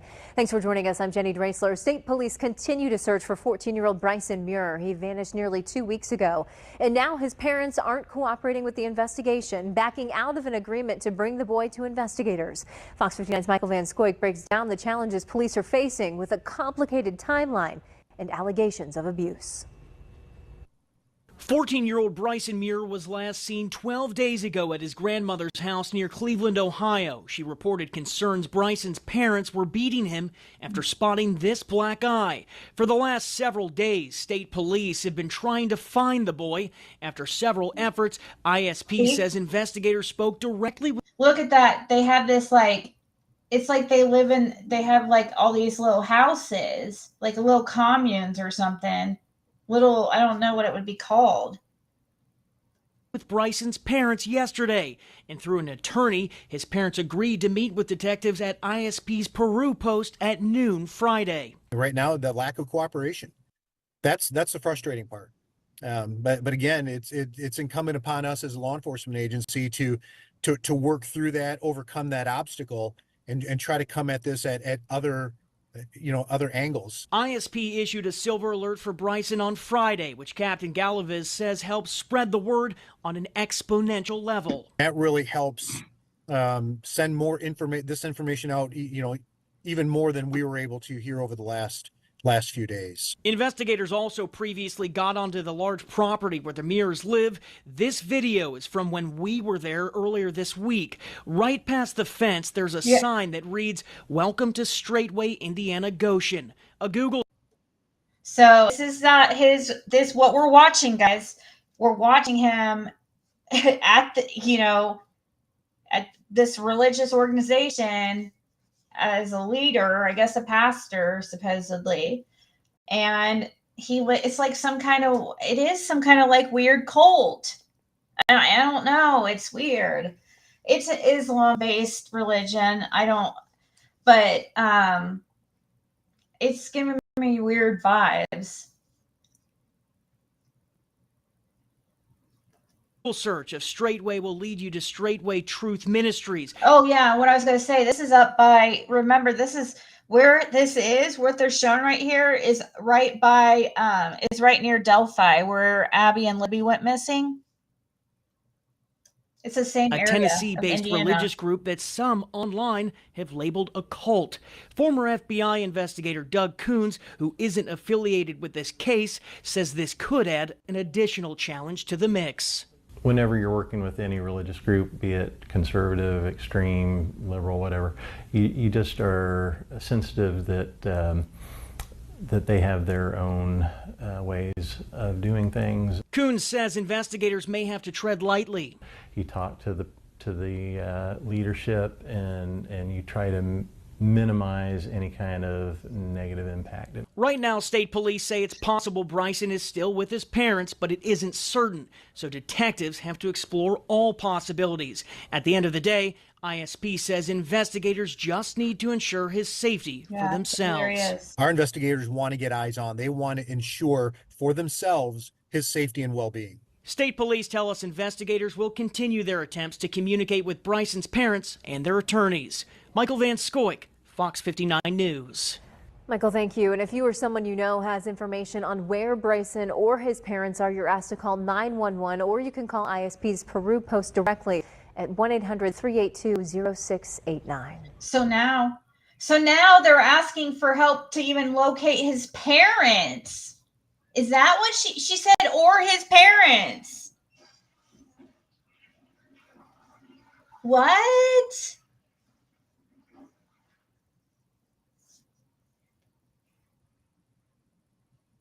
An Indianapolis family is grieving the loss of their 7-year-old daughter. She died in a car crash last night on Indy's near South Side. Fox 59's Claire Curry spoke with the child's family about what happened.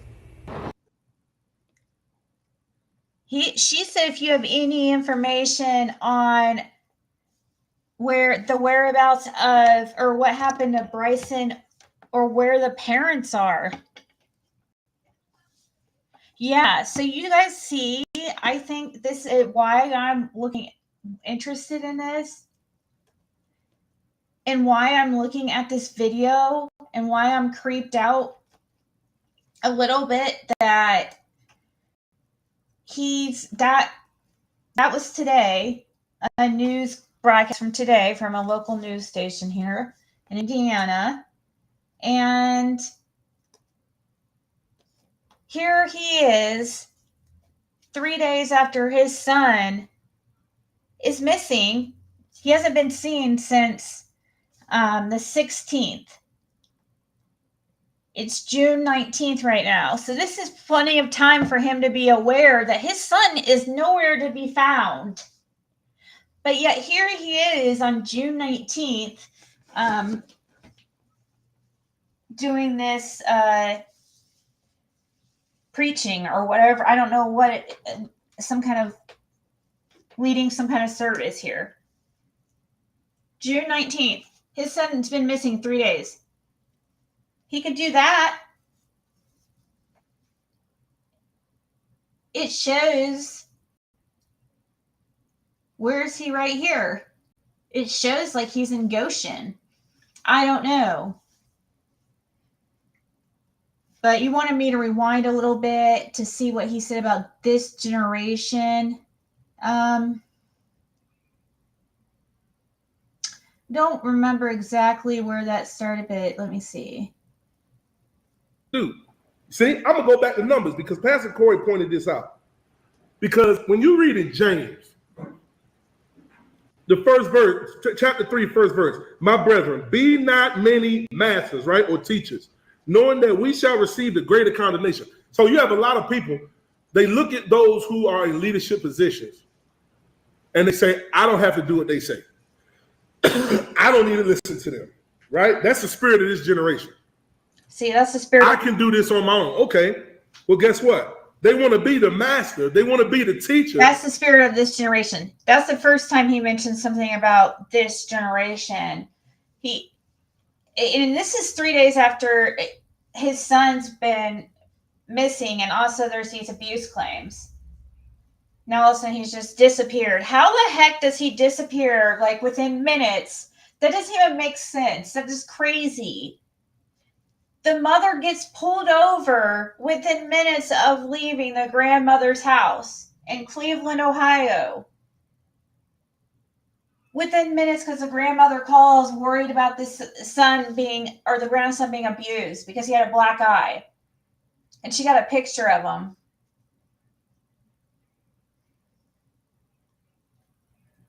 The mother gets pulled over like minutes later, and there's no Bryson already.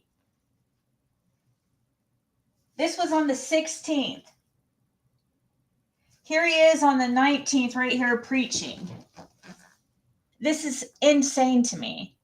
And he's talking about this generation. He keeps mentioning this generation. But at the same token, it also says, knowing that we shall receive the greater condemnation. They don't want that part of it. You see? They don't want this part of it. If you read Numbers 27, verse 17 again, look what he said. Which may go out before them, and which may go in before them, which may lead them out, and which may bring them in. Okay, so let's look right there. So for in order for you to go out before them, you got to be there before everybody. To bring them in, you got to know where to bring in. So guess what? You got to be there before everybody. To lead them out, that means you got to be there before everybody as well. And which may bring them back in. It always goes back to you being there first. See, a lot of times people think that, oh, they want this position, they want that position. But you're not ready for that. You're not equipped for that. And it may be that Most High may have that for you later. You see? But right now, in this very moment, you're not ready to lead out and ready to bring in. You're not ready to be that door to them sheep. To where the sheep, the shepherd, when Messiah say that he is the door, people don't understand that oftentimes, literally when you look at the shepherd, that literally means he would lead his flock in and he would sit there. So no wolf, nothing, no type of danger can come in. And that was the door. The shepherd is the door. Folk ain't ready for that. Folk ain't ready for them 3 o'clock in the morning, the Spirit of God wake you up. Everybody else sleep. All the rest of the sheep of the pasture sleep. 2 o'clock in the morning, he wake you up. You ain't going back to sleep. You're going back down to spend time with him. He giving you direction. He directing you right through his word. And it's amazing because what happens oftentimes with the shepherds right here in this very ministry, and the brothers on communities will tell you how this thing goes. We'll literally be talking about a subject, teaching about a subject, praying about something, discussing it as brother, whatever it is, and Pastor Dow or Pastor Corey or myself will come right behind and preach that very thing. I'm talking about to the T and expound upon it. What does that tell you? It tells you what Pastor Corey said right here. And Yahweh said unto Moses, take thee Joshua, the son of Nun, a man in whom is the Spirit, and lay thy hand upon him. So you're understanding that these shepherds right here in this very ministry are moving by the Spirit of Yah. Because how can we all have the same exact mind and we in different we in different places, we in different communities, we all got the same mind, same direction, and we ain't talking about it. It just happens that way. Why? It's because the sheep need to hear this. Okay, go to Matthew 20. Look what Messiah says. I'm going to start off at verse 24. Look what he says. He says, and when the 10 heard it, they were moved with indignation against the 2 brethren. But Yeshua called them unto him and said, ye know that the princes of the Gentiles exercise dominion over them, and they that are great exercise authority upon them. But listen to this. But it shall not be among you. But whosoever will be great among you, let him be your minister. And whosoever will be chief among you, let him be your servant. See what this guy's saying? He's like I feel like he likes the power. He wants to feel like he is more powerful than other people. Because he's sitting here telling people, like basically saying, as he's the leader, okay, of this church in that area, because it looks like he's the pastor of the Goshen, Indiana segment of this church. So, and it looks like they're doing a webcam or something, and and they're all part of this church, but different areas of the United States. And this guy is in the Goshen, Indiana sector, it looks like. Wow. This is 3 days after his son. I don't understand. His son is 14. I want to know how many kids he has. I feel like this guy I'm really curious how many total kids he has.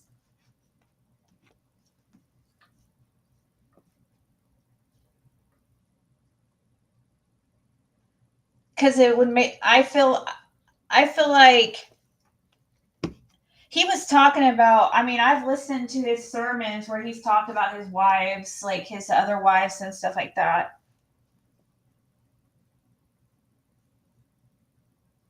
Look at the Sports Illustrated article about him in the church. When was that something posted since the son went missing?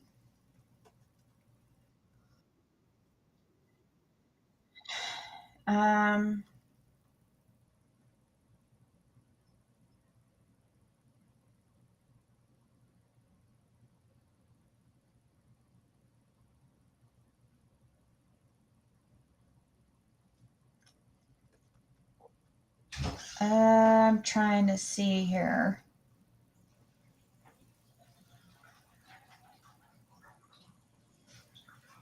If you want to send it to me, I'll check it out. Is it? Is it about Bryson? This is the reason why I'm listening to this. Is just strange that this, I mean, I wonder how aware he was of what was going on with his son. Because I want to know how many kids it's like these, it seems like he's got these different like houses and where he has different wives like in each house and stuff. So was he, which wife? It says the wife was Kristen Muir, but I don't know.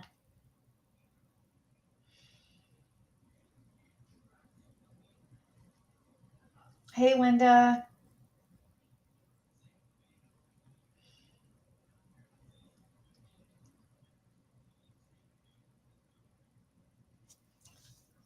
It's crazy.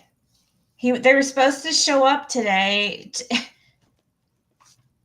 to and show, you know, proof of life or bring their son, and they're gonna aren't they have so that was a volunteer thing. So soon they're going to be able to come up with a warrant where kind of like they did with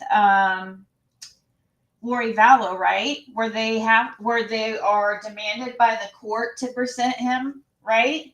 That would probably be the next. Or, you know, I wonder, what do you guys think? Do you guys think that he's being hidden, or do you think he's deceased? Or do you think he's ran away, or what do you guys think? After watching what we've seen so far, do you think he's like deceased? I'm kind of thinking that more so he's hidden somewhere. I don't know. And I feel like they're hiding him because of the abuse.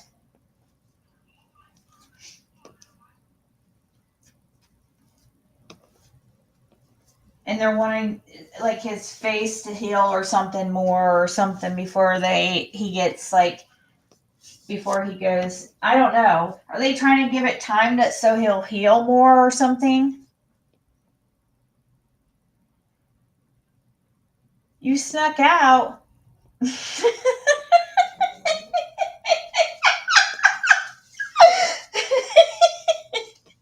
Yeah, don't tell anybody, guys. Fred snuck out. He snuck out of the rehab. Don't tell anybody.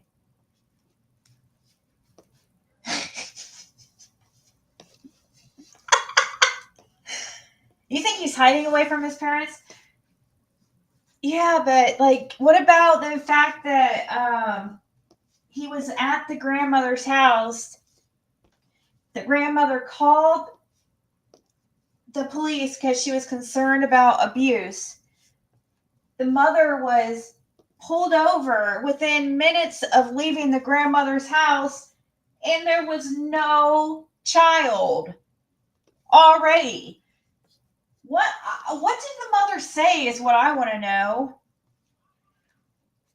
You know, how did she get away from... What did she tell law enforcement when she was pulled over when they asked where her son was? How come that info's not out there? I really want to know that.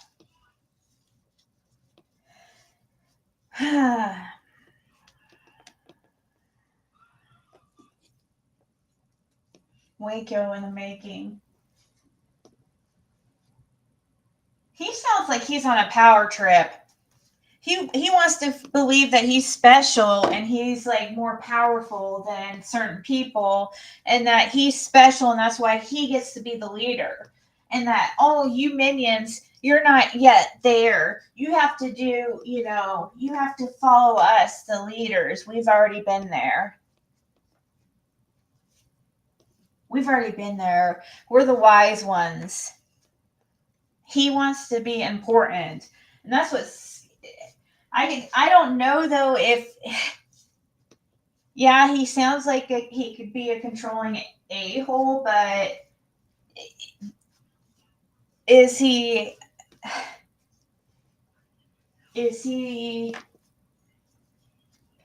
capable of, hurting the son? Let's see. So Sports Illustrated.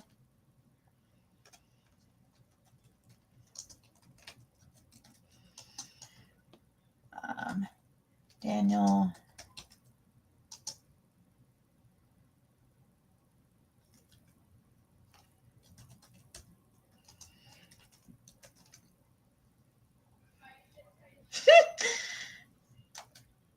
Hold on.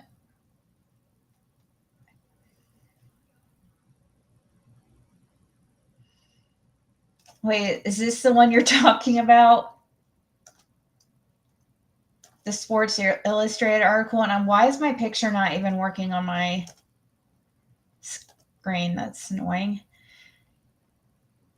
Pray for Kabir, Chapter 3, the followers, the courtroom. What is that? That's not what I was freaking...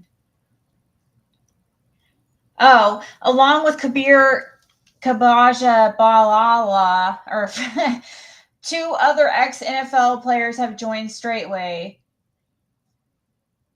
the controversial ministry that many consider to be a cult. In the finale of our serial long-form series, we trace how they ended up there and the impact of those around them. We also look at KGB's bizarre courthouse interactions, his fractured relationship with his family, and what's next for the... Okay, so Robert Mathis. I want to see about...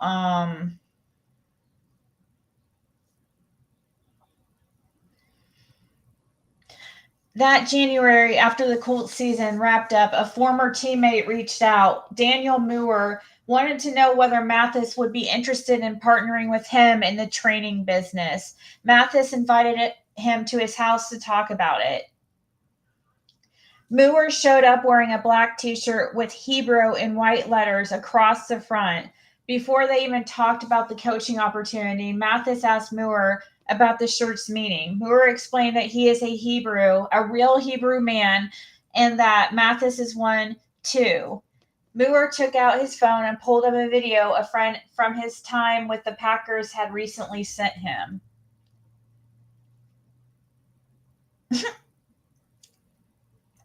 By then, Kabir had already been to Tennessee to visit the headquarters of the Straightway Truth Ministry, a controversial group that, due to some extreme religious beliefs, I need to get some water, the controlling behavior of its leadership, and its devotion to ideas often associated with sovereign citizenry, is considered by many to be a cult.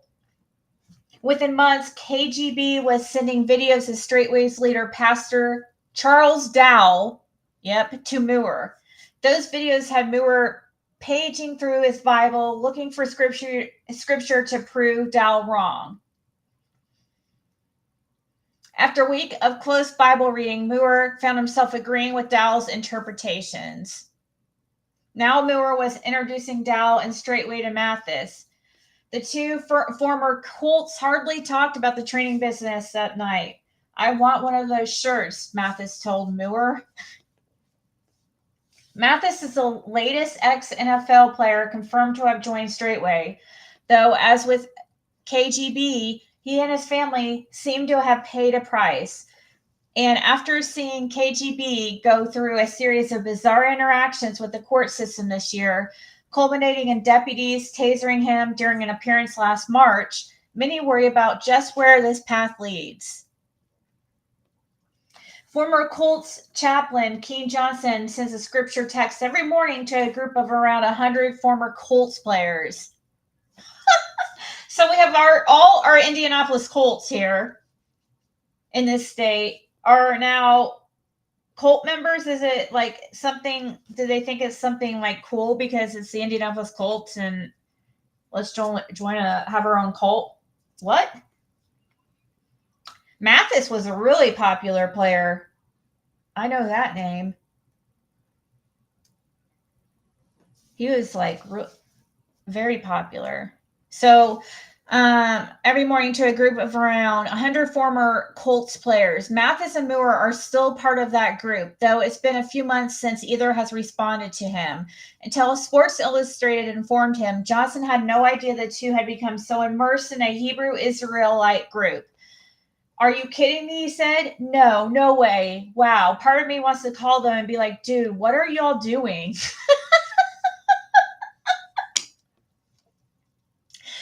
During his time as their chaplain, Johnson didn't remember Mathis or Muir raising any theological questions or alternative interpretations of Scripture that would raise a red flag. Nothing like Packers team chaplain Jim Barniak had with KGB. Johnson met one-on-one with Mathis a few times after his retirement, and Muir was devout and particularly active in sharing his Christian faith.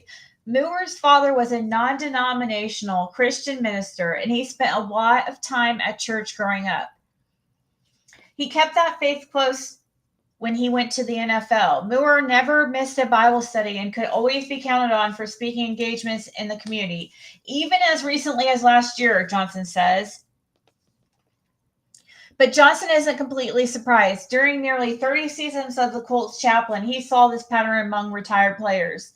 When the structure, guidance, and purpose that comes with the life as an NFL player disappears, it's often jarring and sometimes followed by a search for identity. It's like they begin this quest for knowledge and they forget relationship capacity with their families, Johnson says.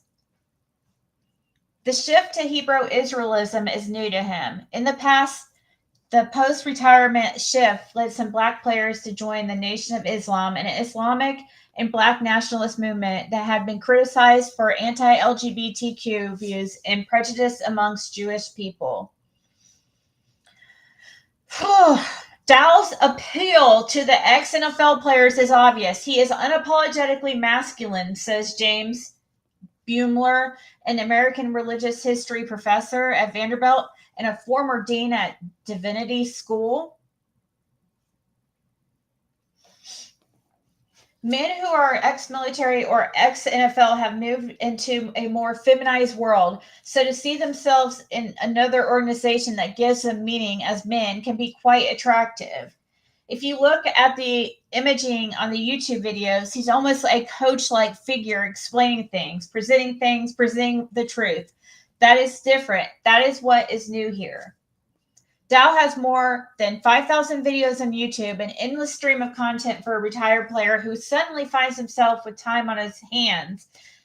KGB discovered Dow via YouTube while researching videos on head coverings for women.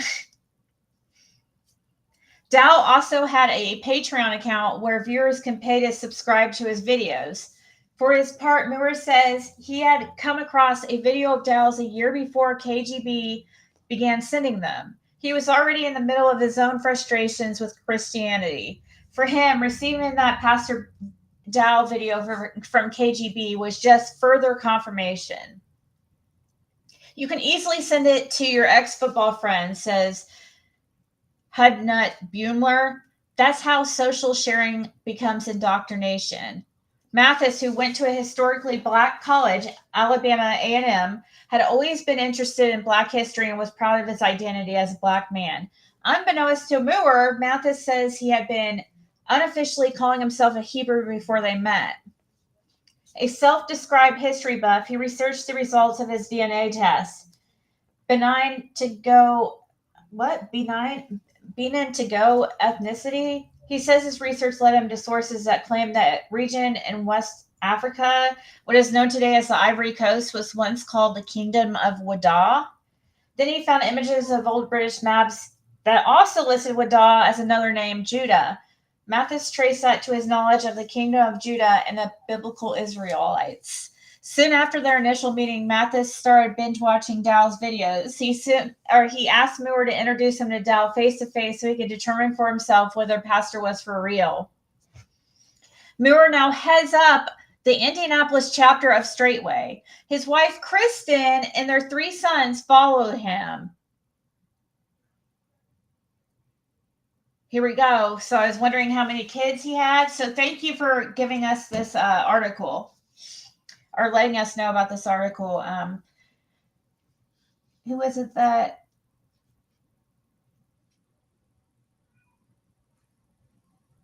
Kabir is a freak.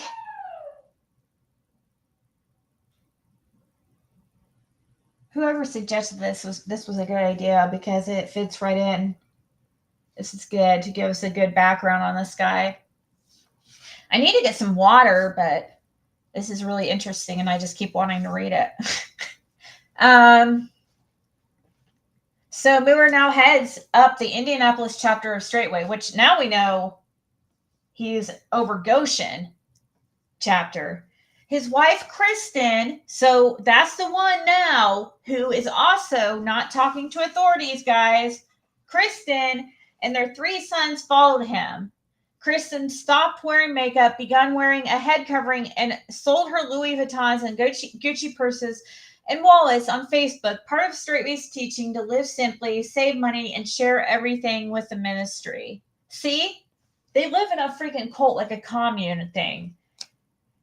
But what's funny is here it talks about his wife being Kristen, and also with their missing son, he has it mentions Kristen as the mother, but in his preachings he talks about his women.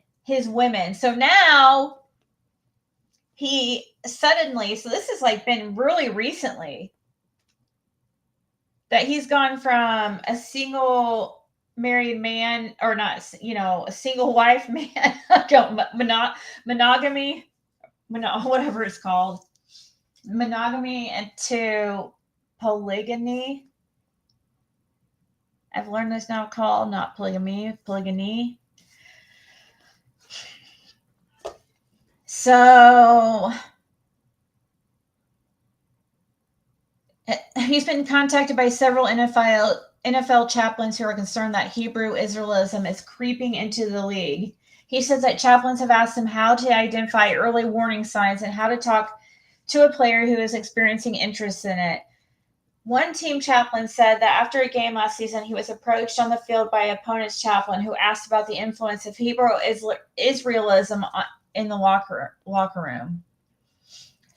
Malone has said a handful of NFL chaplains told him that they have been cut off by former players who have embraced Hebrew Israelism and rejected Christianity, and they worry about the impact on players' mental health and their families. Well, wow, that's interesting considering now he has a missing child, and also it's alleged abuse, and this is in 2020 was the date of this. So this is 4 years ago.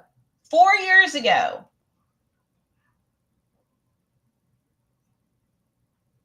This is crazy. Now look what's happening.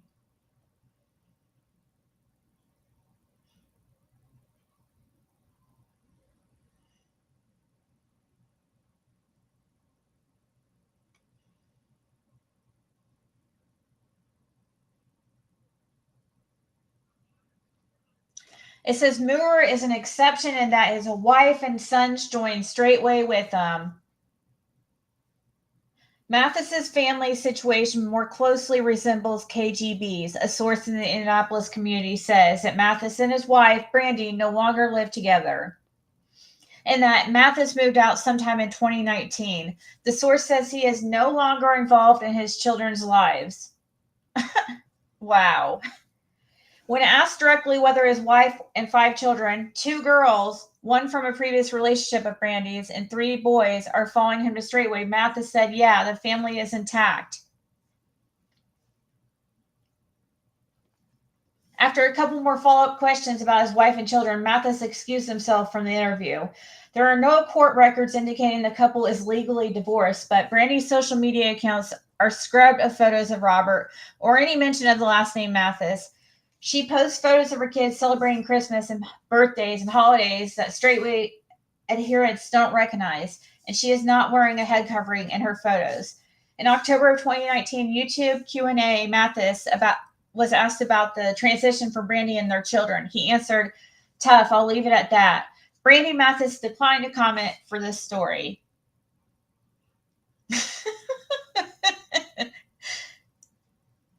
Wow, that's crazy.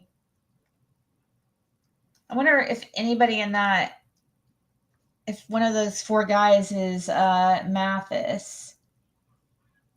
I don't think so. Hold on, I'll put on this video. We're going to get back to this article, but I need to get some water. So I'll put this on for a second.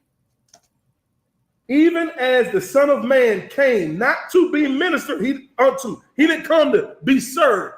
He says, but to minister, to serve you, and give his life a ransom for many. See, when you understand that, being a shepherd in Israel, then guess what? You are there to serve, and that service does not stop. It don't matter what you may be going through. It don't matter what may be going on in your house, what you trying to get right in your spirit. When you sitting there and repenting, you know how many times, and we done said it many times, you'll be sitting there reading the word. The Most High will give you something to give to the people, and you're sitting there looking at it, and it's chopping you up. And you repenting, you going before the Father. Guess what? You still got to sit there and give that word to the people. You see what I'm saying? So when people come out with this mindset that you don't need nobody to lead you, people come out with this mindset that I can lead myself. Man, that is a straight up demon that you're dealing with at that very moment. It is one that is trying to get you as a sheep to another pasture where there is no shepherd. And it will cause a bunch of problems, a bunch of just death, because you are separated from Yah's sheep. This thing is clear cut down the middle, y'all. All we have to do is follow, because when you came in this ministry, what did you do? You follow, and you can't say it didn't fare well for you. But now all of a sudden, you're having issues, you're having problems. It doesn't make sense, y'all.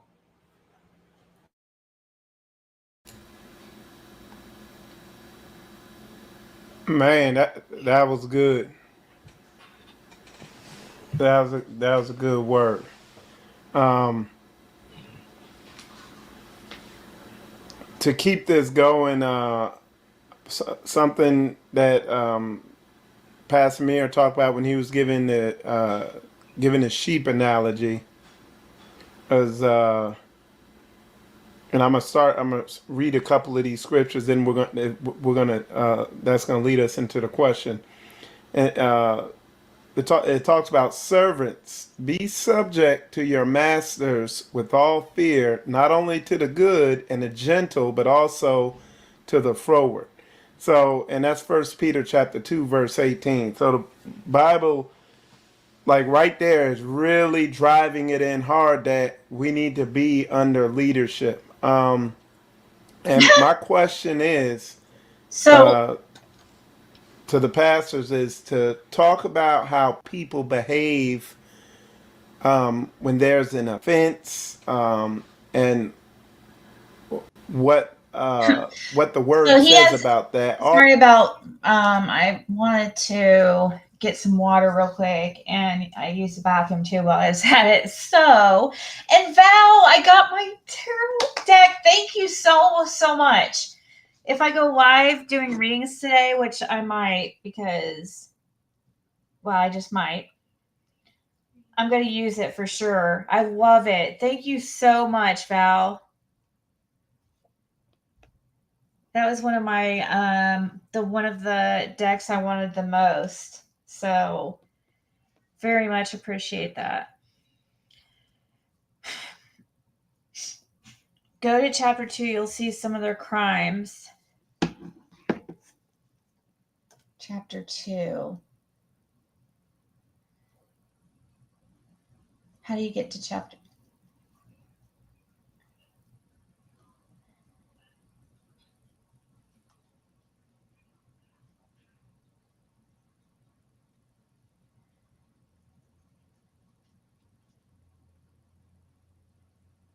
Wait, where's... Hold on. Let me change it over to what I'm looking at. What do you mean, chapter 2? I see the...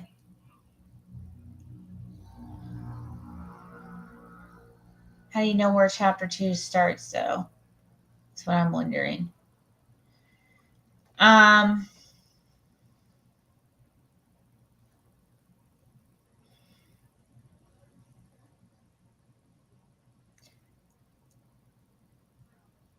oh, I see. This is chapter 3. So how do you get to chapter 2?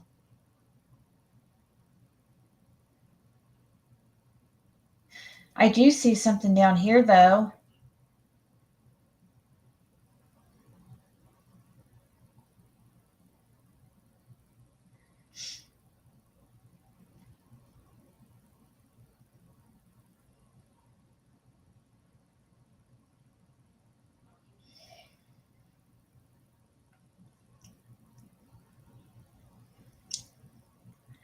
Right here.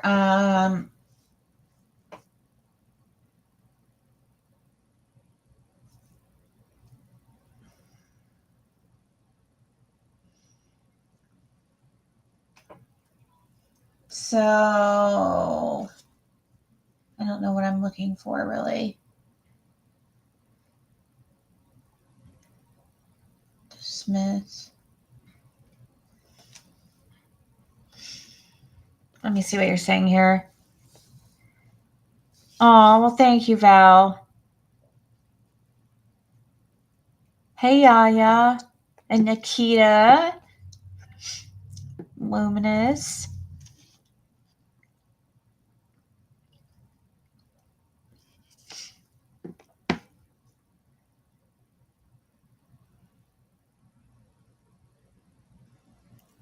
I was looking to see if anybody was mentioning how you get to chapter 2. Maybe it's just so. Let me see.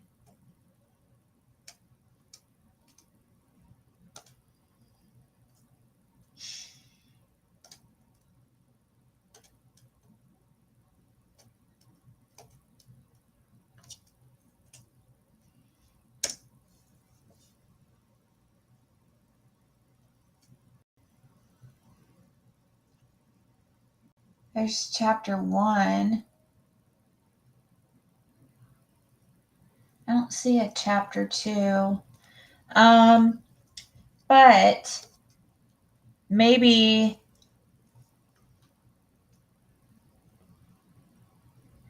I did search for it, but it doesn't come up. It comes up chapter 1.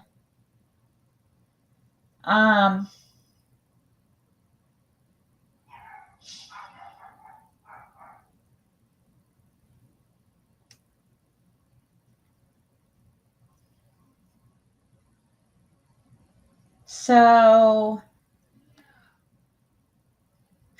when Mathis Joyce, that made at least 3 ex-NFL players in straightway: KGB, Muir, and Mathis. So that's 2 Colts players. Mathis being like, oh my gosh, that's crazy, because he was, wow, everybody was into Mathis. The players insist that Dow has never asked them for money, though their fame and reach as former NFL players is an obvious benefit for Straightway. And their wealth helps the ministry in other ways. For instance, in March, Muir paid $450,000 for a house and 59 acres of land in Logansport, Indiana, 75 miles north of Indianapolis, to build an independent community. See, I told you they live in a commune. Muir would not say whether Mathis lives with him on the land, though Muir has posted several group photos of the Indianapolis community families to his personal Facebook page. Muir's wife and sons are pictured, and so is Mathis, but Brandy and their children are not. Praiseland sits on the bend of Long Roller Street. I can't say that word ever. I can't. Of Hobart, a town of Butte and Green Bay. Okay.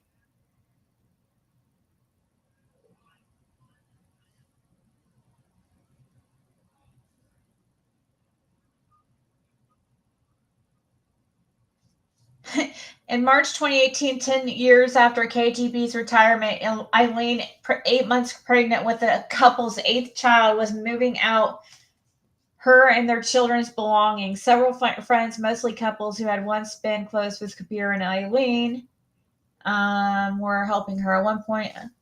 Let's see. He was refusing any of her female friends in the home. Only men were allowed in. Yeah, I could tell that they were weird about the women and men thing. I can tell that.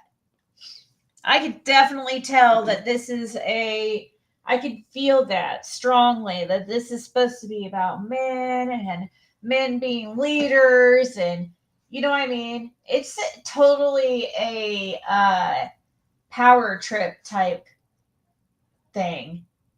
These are people who want to play God, in my opinion. I'm having, like, right now, I cannot breathe very well.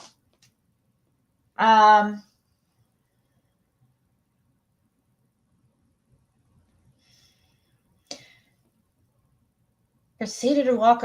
Kabir and the pastor proceeded to walk around the house, reading scripture aloud.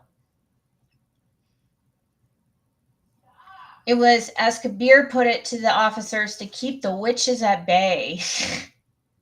Kabir filmed a live video on the Marco Polo app to Straightway's Son of Jacob group chat used by Straightway members as he walked around. He recorded Eileen's church friends calling them heathens while they taped up boxes in the garage. And he filmed Eileen as she packed up the children's shoes. He shouted out his viewers, "Hey, brother Freeman. Hey, Joshua." And he filmed Eileen. He told them that his only crime was that he wanted to go to Straightway to see how they do the Sabbath. Eileen cut in, "Tell everybody else this is a one side of the story." Wow. He put that stuff on YouTube? Wow. So that's the type of stuff they do in this organization. They put their drama, him and his wife's drama, out on YouTube for the world to see. That's really cool. Try the inhaler? No, it's just like I feel like stuffed up on my nose. It's like sinus thing.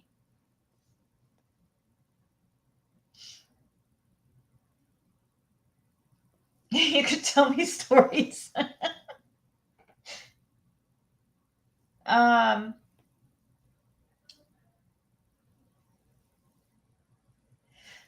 encourages his followers to homestead, pool money and resources together, and live as a tight-knit community, isolated from any worldly influences. Kabir has held several events at his home, like a debate about honoring the Sabbath and his 2019 wedding to Bree Rainey, where he had so many people visit that they spilled over in tents on his land and inside his gym. The property is now called Straightway Praiseland. Who is this Bree Rainey?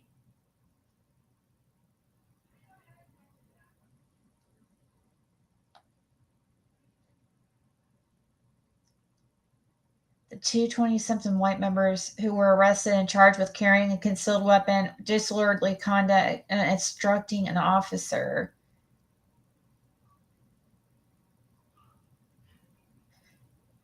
I want to see stuff on this Muir guy. But he's all over this article.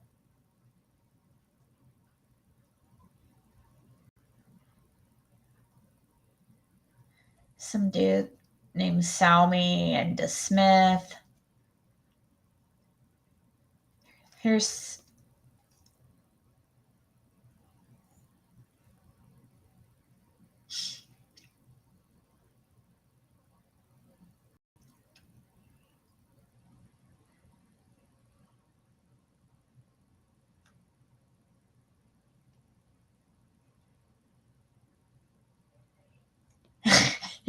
what? So he's filming, it looks like he's filming, there's something here where he's filming an incident with police. Then this Kabir dude. He says, Eileen, is that what you want? Kabir turned his head to shout at his ex-wife, who sat across the courtroom with her attorney. Okay, so this is in a courtroom. He shouted at the officers that he did not consent to his arrest. He might not have heard a deputy's warning that he would use a taser if KGB did not comply with the judge's arrest order. Oh, shit. I think I remember something like that.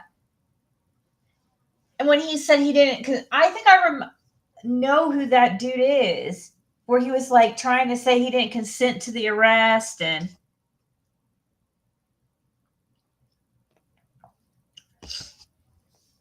church cult stuff. Well, maybe you should come on tomorrow. We'll talk about it if you want to. That'd be cool.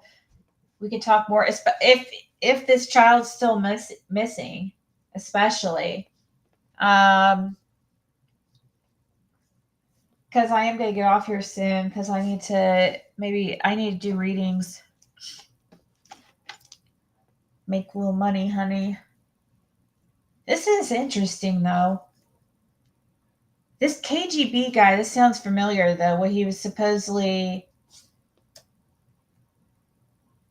A few hours later, he titled a live YouTube video, Taze arrested and hospitalized for standing up for my rights, shot from the passenger seat of a car as he said he was on the way home from the hospital after getting his elbow and neck checked out. What? I just want to let you guys know I was pretty beat up. I'm alive and well. Thank y'all. The persecution is real. There's nothing that I've gone through that Jesus didn't go through. Jesus died. He died because he was about the Father's business. I am being afflicted and persecuted because I am about the Father's business. Straightway's strategy with the courts seemed to change when DeSmith and Salmi agreed to plea deals in June. They displayed respect for the judge and cooperated without any of their usual arguments. But as KGB explains it, it was motivated by practicality, not philosophy. That strategy was agree with your adversaries quickly, he says. It's all a facade. You are going to get killed over nothing.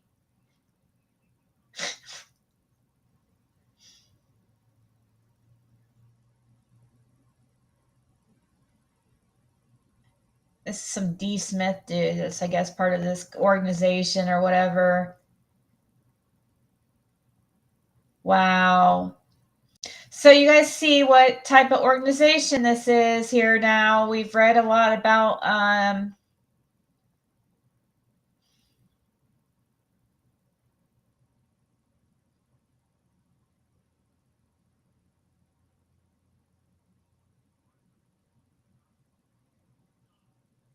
he required his kids to call him sir. They were never allowed to call him dad. KGB says teammates and their families took notice how obedient his children were, and he says that other Packers' wives wanted their husbands to be more like him. Muir says KGB had a nickname in Green Bay, the Kid Whisperer.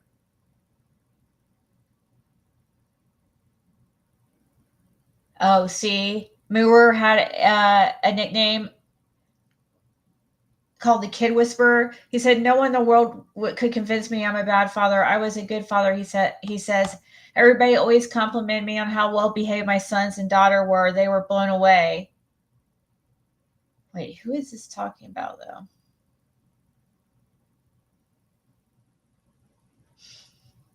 though? Yeah, they're talking about how much... Looking back, KGB thinks he was too soft on his kids. He doesn't remember his dad ever playing with him, and he thinks he made a mistake by doing so with his children. Even though I was more of a disciplinarian than the white culture, I still played with them, he says. I watched movies with them. I went to their games. I tried to do both, and I think towards the end it made it easy for them to dishonor me. If I was in their situation, there's no way I would choose my mom over my dad. I have too much reverence for my dad, like the Bible says. The way I raised them, it was set up perfectly for them to disrespect me. Wow. See? So this is the type of that you guys, this is bad for this organization. This is bad. If I was other members in this organization, I would be pretty upset with this dude.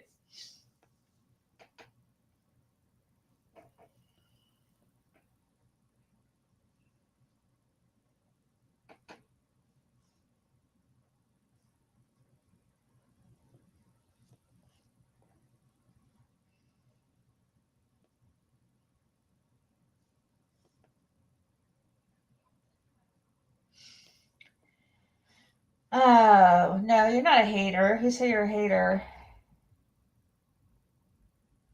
Yeah, it's saying 94 children. Whoa, where'd you see that?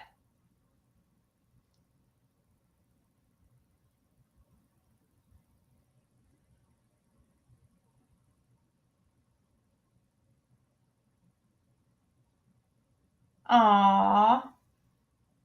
Thanks, Hubs. You're the best. I love him. He's such a sweetie pie.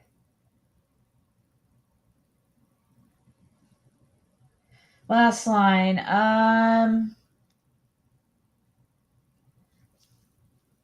He says he wants to have 94 children. A nod to his jersey number, and knows he needs more than one woman to achieve this goal. This is that Kabir dude. So which one is this Kabir guy?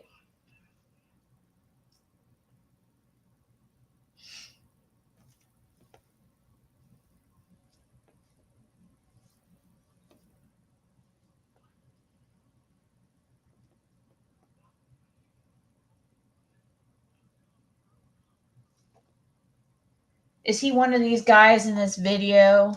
I wonder. Probably. I know the bottom left guy is not professor, but Pastor Howell, or whatever, Dowell or whatever. Howell. I'm kind of.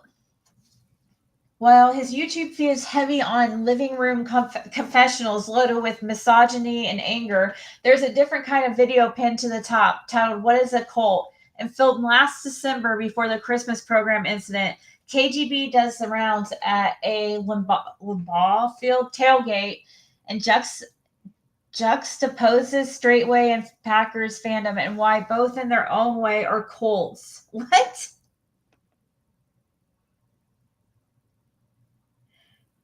Few will find his core argument that there's a little difference between the two groups convincing, but seeing him lightheartedly interacting and laughing with Packers fans is a reminder of why he was once so beloved in Green Bay.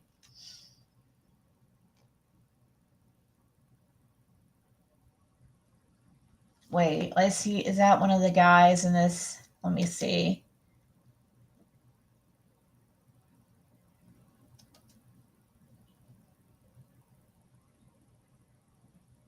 KGB.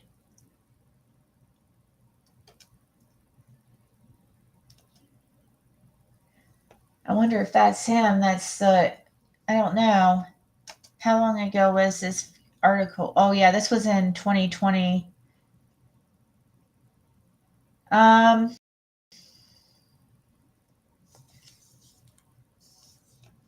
Interesting.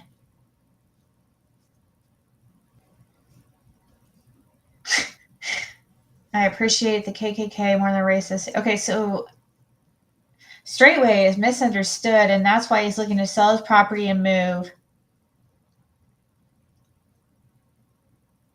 So let's go back and look at who, real quick.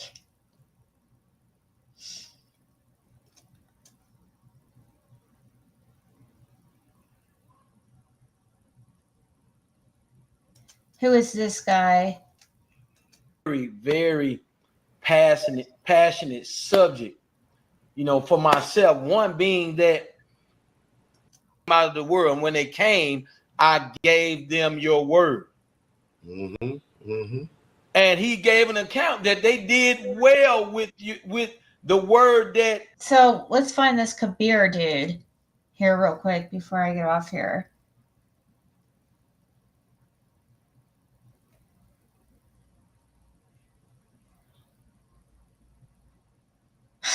Polygamy. Let's see what he says of polygamy.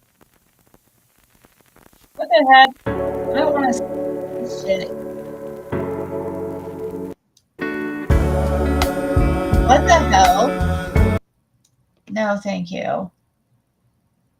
That is so stupid. Sorry. Pastor Dow.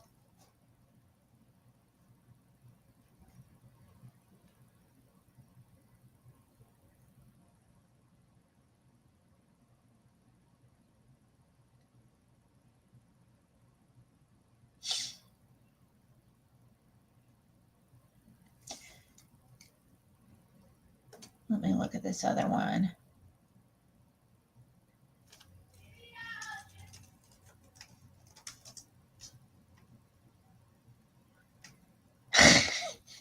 Oh, he's on this other one. Hold on. On one of their other YouTube channels.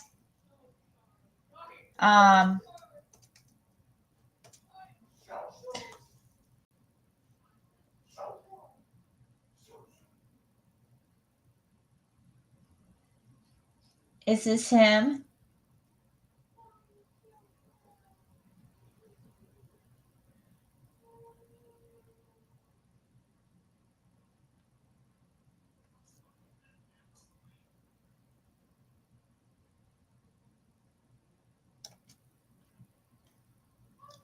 All right. 1 Corinthians 11:3. Look, he says, but I'll have you know that the head, I want to make sure we see in this, that the head of every man is Messiah, Christ. And the head of the woman is man. And the head of Christ is Yah, God. Okay. Now I go back to the illustration again. So we got Yeshua, because that's my head. So I'm going in relationship to my master. It's not straight to the Father, because no man can come to the Father but through the Messiah, through Yeshua. You can't get to. I can't sidestep. Diana, you send me money for a reading. What if I don't go live tonight and do readings?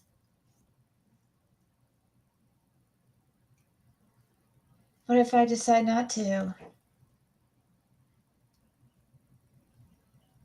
Yeah, so this is this Kabir dude that's part of, on the same website or same YouTube page as this Muir guy. And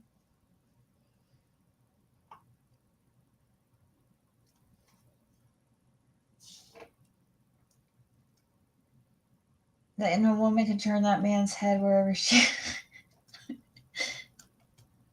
I can't sidestep Jesus and get straight to the Father. I have to go through the Son, the Messiah, to get to the Father.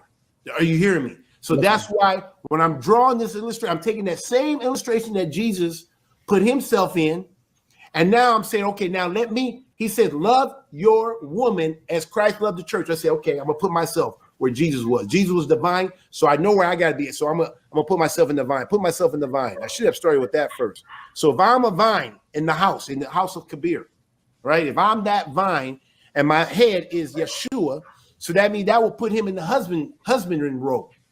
So now, off of this vine is gonna come off a branch, and that's gonna be a woman. Put the woman there. Boom. Oh, so we got Yeshua is the head of man. The man is the head of every woman. She is the branch. And now you got, if she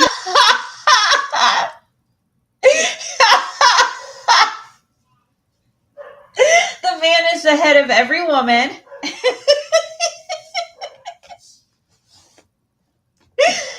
Oh, okay. Yeah. They're this type. Yeah.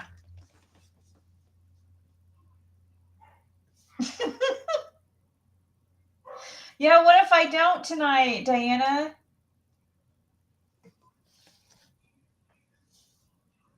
Do you want me to send it back just in case? I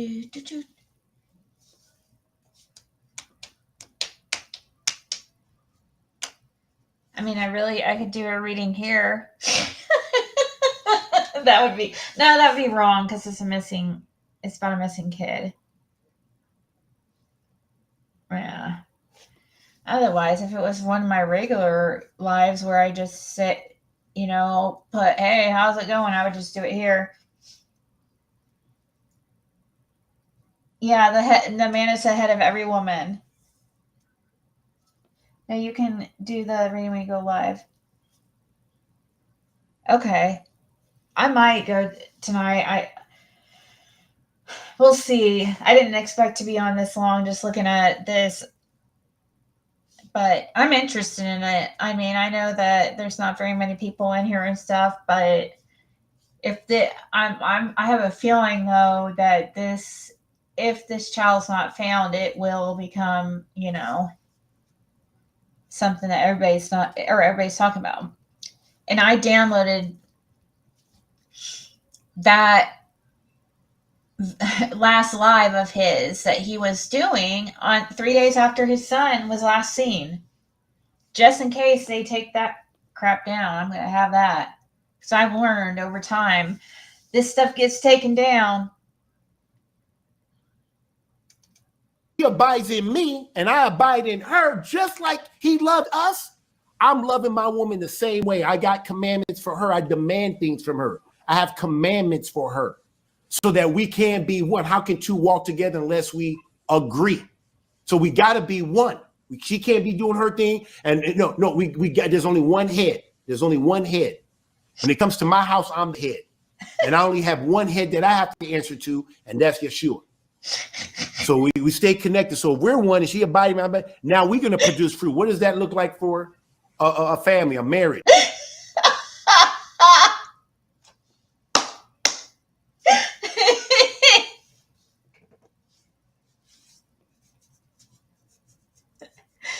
Oh, good night, Linda. I'll do one on my other channel for this.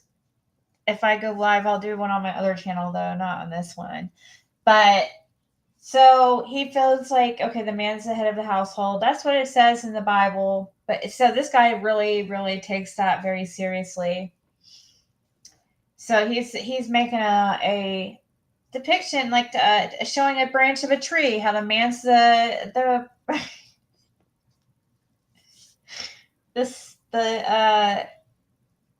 tree, and the woman's the branches. And the fruit is the children. I love it. So clever. A relationship. Artwork. Show me the fruit. Seed. Children. That's what that's going to look like. So Yeshua is the husbandman. The man is the vine.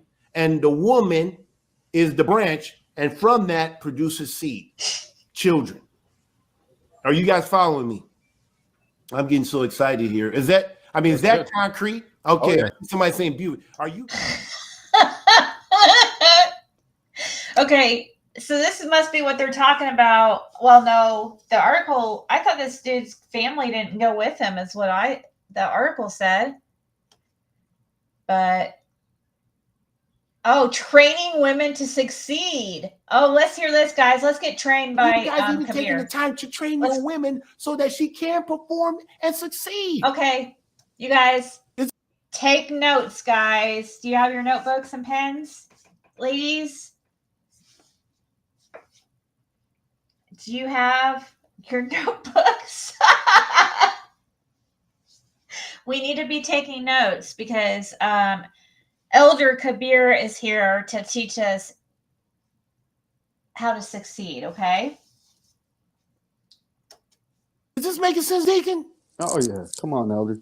You got to prepare your woman so she can succeed. So I said, let me use this. I knew it's stress. She said, I'm trying to get she had a hard time getting the children to bed. I said, you know something? This is a good time. And I wasn't even thinking at the time, but it just dropped in my spirit, maybe because I was getting ready for the shows. It dropped in my spirit. I said, no. I called her back. I said, hey, I need you to get this thing done first. Then you take care of the children. Now, most men don't want to do that because they want to hear their woman bitching and complaining. I said, I don't care.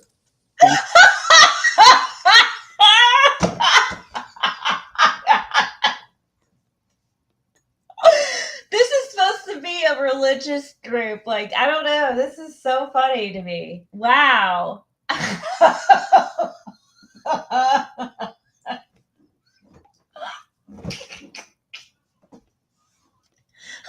Wow. Oh man, I gotta rewind that just a little bit. This is funny. This is actually freaking. Now, most men don't want to do that because they want to hear their woman bitching and complaining. I said, I don't care. Because if she start bitching and complaining, she can go to another room. That's what I would do. I'm going to use this. And then so she got the thing done and she did it, but it was half-assed, in my opinion. Some people say, well, she got the information. It was half-assed because I wanted a certain way. I want the lowercase, uppercase. I want this here. I have a specific way of how I want it. So then she could share me the contact and boom, it's the way I want it. Deacon, you know how I like my contacts if I'm getting somebody's contact. Oh, yeah, yep. So you know it. I trained. How you know how I like it? Because you told me how you like it. I had to teach him. I had to teach him how I like it. So I'm here saying, and my woman said, oh, I've done this. Oh, I know what you want. And then she said, this is not what I want. Go back and do it again. And it was right when she's trying to get the children to bed. You know how you women can be.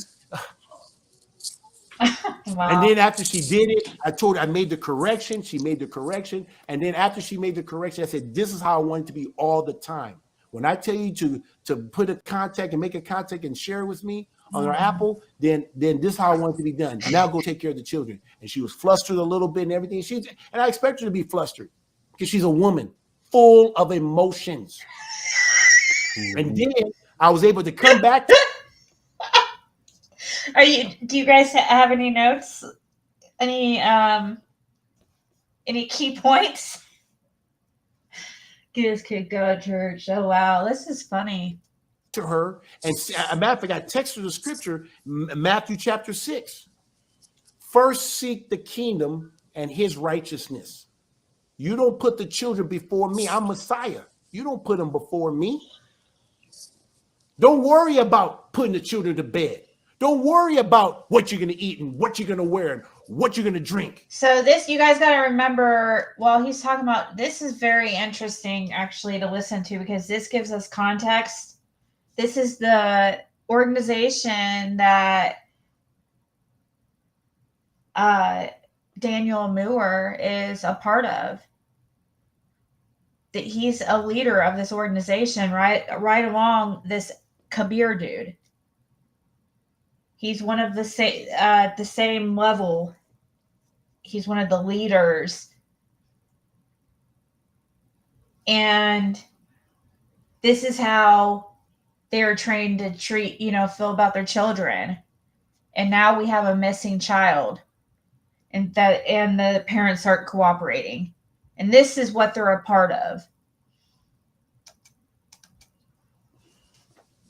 Are not this important and this and that and that? First seek his kingdom and his righteousness and all that. I know what you need. I know that she wanted to put the children to bed. So what if you have to put the children 30 minutes later?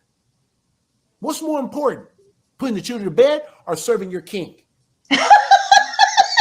I put myself in her shoe. Yeshua, can you hold on for 1 second? Let me just say goodbye to my family. I want to follow you. Yeshua, what I'm saying? Let me see if I can get my wife on this program before I follow you. No. He says, if you return, he says, what's a prophet man to put his hand on the plow and look back? He's not fit for the kingdom. Are you guys hearing me? See, where did I get my example? Why did I not feel bad? Now, if you live in Christianity, you probably think that, man, I'm abusive, controlling, and something, a tyrant. All I was doing is taking the example. I said, let me use this as a teachable moment to train my woman in the way I want her to respond in this situation next time.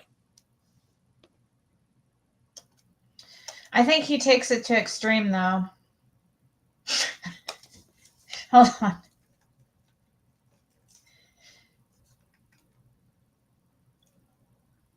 Faithful handmaids, asking prayers for your husband, training women to succeed. Oh my God, are you loyal to your husband's desires? This one wants to be a good one. Guys, another point is that not being loyal to your desire. Let me say it again.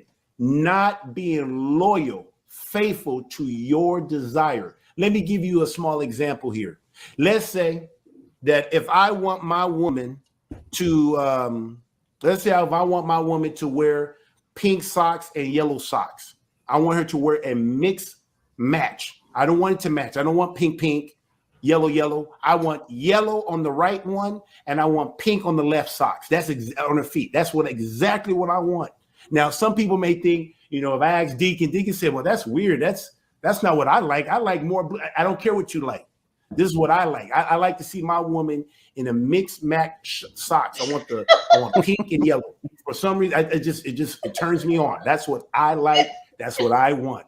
And now if she said, now she has her favorite color, she wants to do her own thing. If she decides to get matching socks or do what the pastor tells her to do or do what Beyonce or somebody else is doing, guess what? It's a clear sign she does not love you, because she should be loyal to your desire. It doesn't matter what anybody else wants. It's about what you want. And if she can't give you pink socks, yellow socks, exactly the way you want it, on the way you described it, there is a clear sign that she's like, it may be small. Extreme. See, a lot of people think that when it's small, it's not a big deal. It's intense. I'll give you another example. This is a real life. This guy is intense. You know what I'm saying? Like, it's just intense.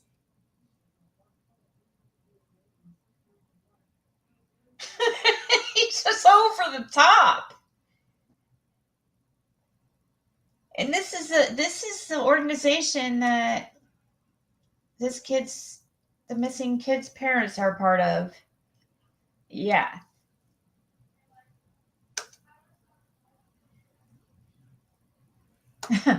Example, I experienced this stuff. I wish somebody would have told me this stuff, because I didn't think it was a big deal, but it was a big deal. That's why one of the things you see on our thing is be faithful in the little. I have learned that if you're not faithful with the little, you're not going to be faithful in the big things. Here's another good example. You got an example here that I remember telling this woman that I used to be in a relationship. I was in a relationship with a woman for a long time. I was in a relationship with her, and I didn't want her drinking coffee throughout the week because she loved coffee. Man, she was addicted to coffee. From my perspective, I thought she was addicted to coffee. Now, I know a lot of people love their coffee. I'm not against coffee. I drink coffee from once in the blue moon. I drink coffee if I need it. But she needed her coffee. It didn't matter. She was awake, sleeping. She wanted that coffee. And I wanted her to only have coffee on Saturday. I picked the day. I said, Saturday is treat day, is cheat day, treat day, whatever you want to call it. That's the only time you can have your coffee and your chocolate. There was even chocolate in there, but I'm going to just say coffee. So anyway, now people may think, oh, he's controlling, and how come she can't have coffee? What's the big deal, right? So I didn't know this until I ran into a longtime friend. I ran into a longtime friend and said, oh, she asked me, I remember when you used to be with that woman, with your girlfriend. I remember sometime when I would come over to hang out with her, she would ask me to pick up some Starbucks coffee during the week. And I knew you didn't like it, but we all just joked around thinking it wasn't a big deal. Like, yeah, Kabir, Kabir. I don't know. He's making a big deal. He's too anal. That's the word. He was too anal, So she would be drinking coffee in front of our mutual friend. We had a mutual friend, and she didn't think it was a big deal. And guess what? You find out that's cheating. See, some people will not think that. See, people think cheating is just when you're sleeping with another man or sleeping outside the relationship. But that's cheating because she disobeyed my command. She was not loyal to my desire. I didn't want her drinking coffee throughout the week except on Saturday. That's the day that I wanted her to drink coffee. She wanted to drink it outside. So that is a sign she doesn't love you. I know, as small as it may be, it has to be revolved around that man. But see, it doesn't go the other way around, though. It's like one way. He just said it has to revolve around the man. Oh, here we got men teaching women. This is crazy. Acceptable grounds for divorce. Oh, okay. So Pastor Dow's going to tell us acceptable grounds for divorce. What are the number of acceptable ways and reasons for divorce? Well, of course, the first thing that people lead off with is adultery. And I will say, no, adultery is not an acceptable means for divorce. Right. You know why? Because the law already defines what happens if you commit adultery. Yes, sir. Death. Mm-hmm. Yep. Now, fast forward to this time, that means you automatically get a divorce. Right. I'm staying concrete. Yes, sir. Yes, sir. See, there was already a law for adultery. Stoning. Yep. Yes, sir. Both parties. Mm-hmm. Yep. You follow me? So that means not only did the woman that committed adultery die, but you died too for committing adultery with her. See, we getting biased on it. No, male and female, you both die. You don't have to worry about adultery no more. You ain't have to worry about no divorce because they were dead. Did I say something wrong? No, sir. It's concrete.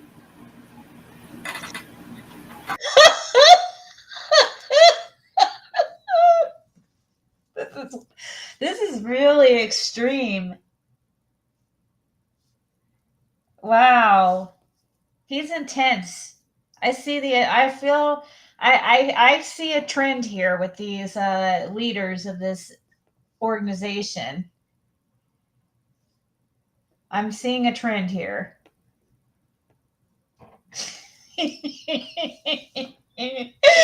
Oh man, it's wow. So people need to stop with this because they lead off with stuff like that. So anyway, all right, physical. I'm gonna say physical and verbal negligence and abuse. How is Yeshua, the head of the assembly, to us? Does he not love us? Yes. Does he not draw us with his love? Yes. So why would you treat your woman with anything less than what the Messiah does with us as a assembly? Come on, Chef. Does he don't physically abuse us? No, he doesn't verbally abuse us. No. Come on. Now, if any physical abuse come upon us because we have stepped outside of his will and decide to serve devils, and then the devils come in and do the abuse, out of which we got to go to him and ask him for forgiveness. Yes. My God, right now. You know what he's saying? He says if you abuse your wife, it's not you doing it, or if it's like it's the devils and you ask for forgiveness and then the devils leave you. That's what he's saying to me. That's I think what he's saying, isn't he? That is so creepy.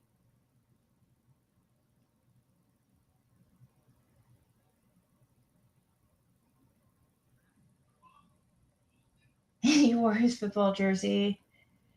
Yeah, this is crazy. This is crazier than I even freaking thought. Wow. Devils. And then the devils come in and do the abuse, out of which we got to go to him and ask him for forgiveness. Yes. We have to ask for forgiveness if we abuse our wives. But it's the devil that does it. It's not us, it's the devil. But if we ask for forgiveness, we're okay now. See, it's how this leniency towards him, like it's okay if you ask for forgiveness. But it's just let's get it right. Yes, sir. Yep. But y'all's love. Yes. I'm talking to us. Yes. Y'all's love. Yes. And that's the way I am towards my women. I am love towards them. Hallelujah. Come on. I'm straight up love towards them. I'll say that they got it good. You know what I'm saying? Are you following me? Yes, sir. So also abandonment. That's in the law. Yes, sir. Yep. If you don't provide your food, clothing, and conjugal rights, and you abandon, that's grounds for divorce. Yes, sir. Why would you abandon the woman that you already had taken into your house and you say that you love? Mm-hmm.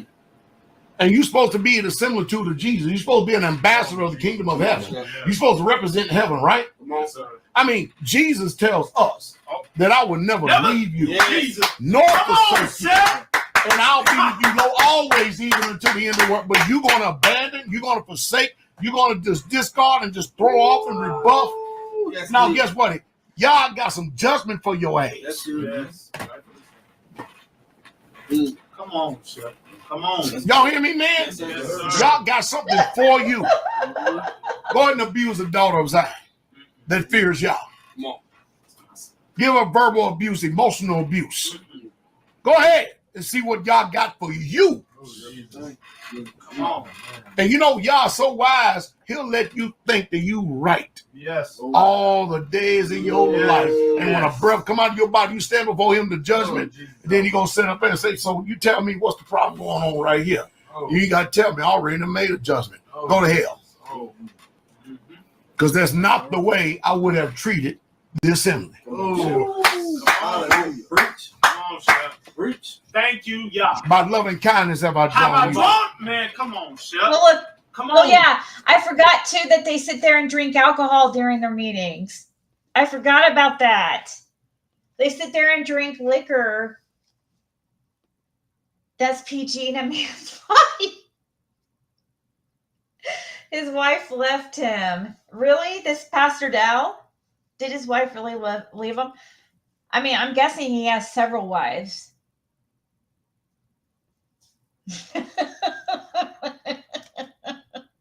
They're sitting there.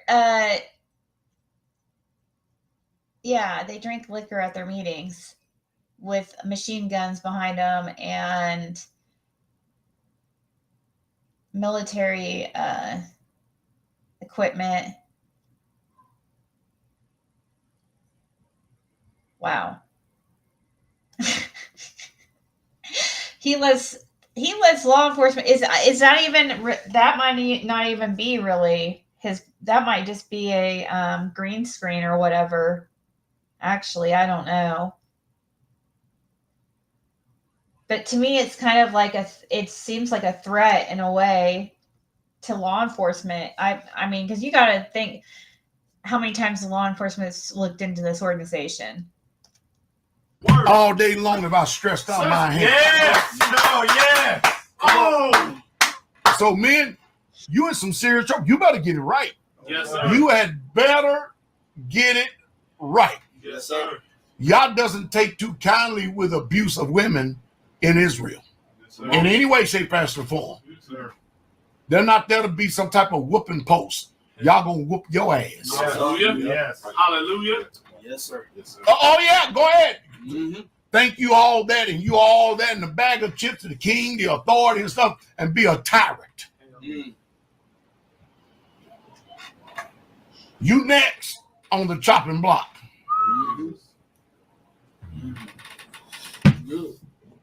Well, it's getting quiet in here now. Ain't it? Y'all was shouting when it came to the women. All of a sudden, y'all quiet. Damn hypocrites. You damn hypocrites over here. What the They heck? were shouting like, hey, preacher. Boy, they quiet as hell now.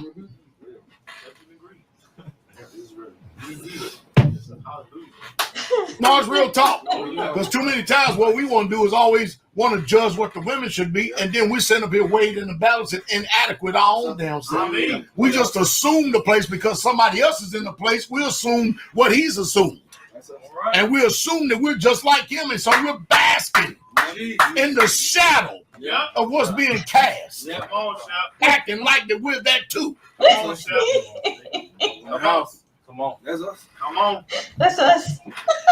That's us. Oh, hallelujah. Come on, Chef. Did I say something wrong? You can't tell me that these guys just aren't like power tripping. Like seriously. This is somebody on a power trip.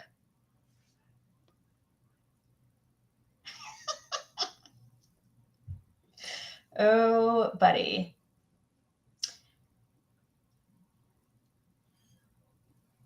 All right.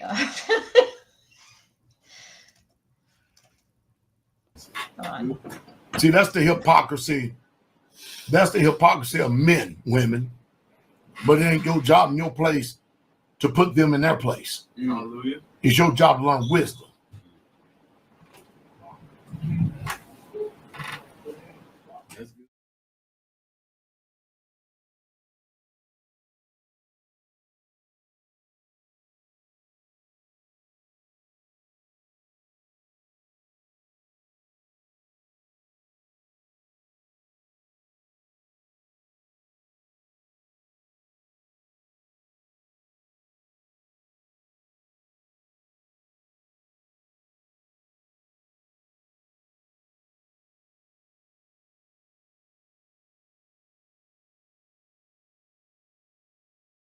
Sorry, my daughter was freaking. Geez, she freaking.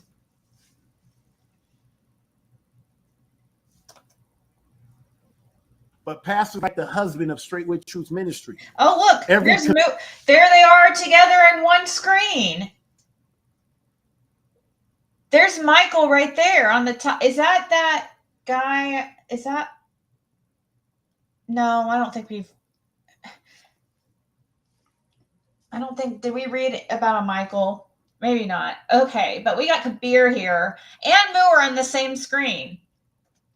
Community that has a head is like the bride. We should be coming in and be helping our shepherd. We should be like a branch. And then all the people in our community should be like handmaids, helping us to be able to continue to push the vision that Yah's working through Pastor Dow. That's it. And if you're listening to Pastor, you continue to try to do things. When he says something, listen and do it. When Pastor said, "Go get rice," I think it was is it rice? Not rice, salt. He said, "Get the salt." Guess what we did? We went to go get salt. No rhyme or reason. Pastor said, "Salt." We go get salt. That's obedience. That just the basic. We don't know why. She said, "Well, we don't need salt." It doesn't make. Hey, if Yah puts something on a shepherd's heart, and he says, "Go get salt," go get salt. Just like a husband in my house, if I tell my wife to do something, do it. So anyway, I love Pastor's simplicity. I love his consistency. But all I was just saying is that I'm gonna be right there. I am not, because I get this. This is a marathon. That's why I tell everybody in the community here. I say, guys, hey, I'm not gonna promise you it's gonna be exciting. It's gonna be mundane. We're gonna be faithful in the little. That's why you hear us saying, be faithful in the little. Just be faithful in the little, and the big stuff will come. When the big stuff comes, it's not going to be a big deal because you've been faithful in the little things. That's what, when I see Pastor Dow, that's what I see. He's faithful in the few things. And now look at this ministry since Pastor Dow has been at the helm, and it's going to continue to grow if we come in and help support the vision of the man of Yah. Oh, geez. So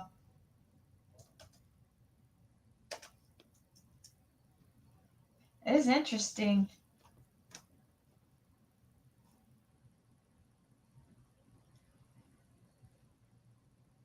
Are you his people? Complacency, approaching wife.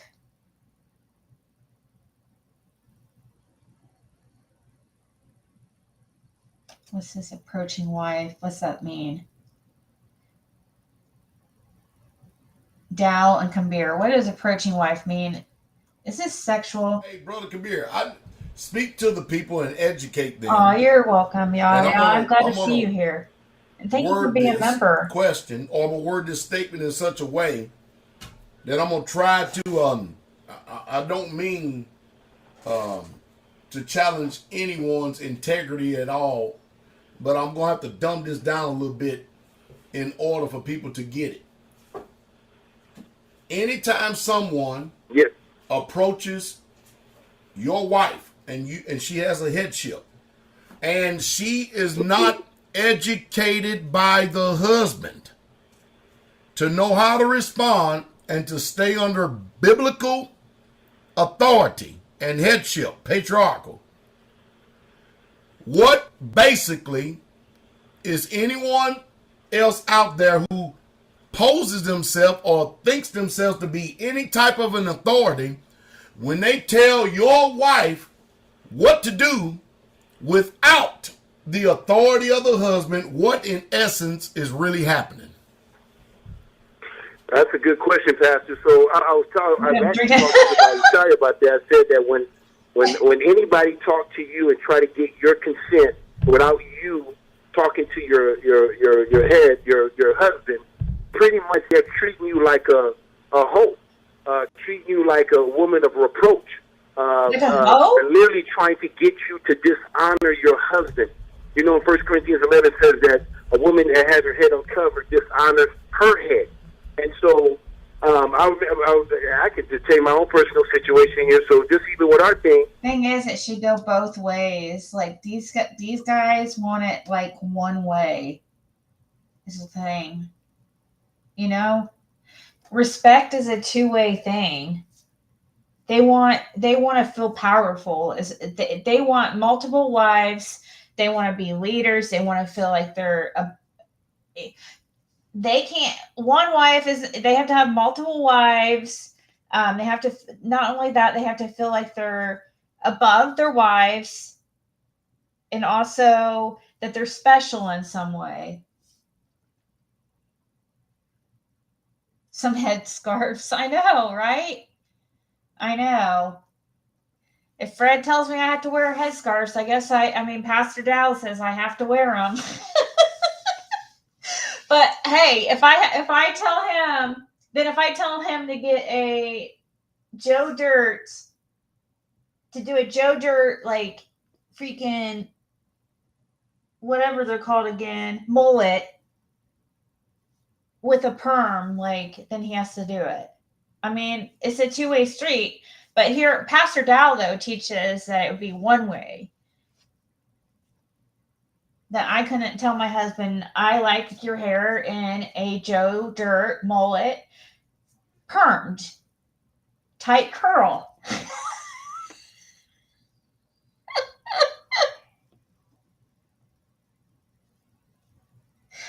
Oh, my God. And that's how I like it. So that's how you have to do it. I'm the authority. I am the authority. That's just wanting to feel powerful. You know? It's evil. That's not something from something good. That's clearly something worldly and evil. That does not feel like biblical at all to me. Or it doesn't seem to me good in any way. I mean, I just don't feel like, look at this guy, how he has now a couple other different guns behind him. Now he's got a couple, what kind of guns are those? Like Glocks or whatever? I don't know what they are.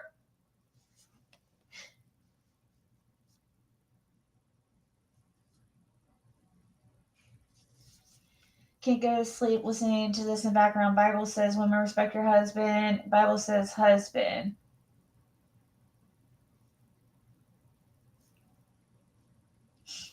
Respect your wives too. All right. We went to the doctor, and then I said that I just want to let you know, when you talk to my Shia and you're trying to get consent from her because of how your world works, you're really calling her a bitch, or excuse my language, but I have to say you're calling her a hoe. And she has a husband. She has a covering, and you're treating her like a woman who has no cover. And the doctor's like, wow, I never thought about it that way. I said, I know. So you may think about how much they respect women like us who are not in their cult, who don't wear head coverings. They look at us like bitches and hoes. These people, this is how they talk at their religious gathering.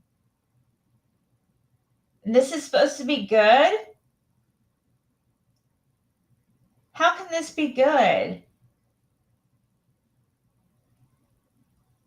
If you have to wear a headscarf, Fred has to wear a banana hammock.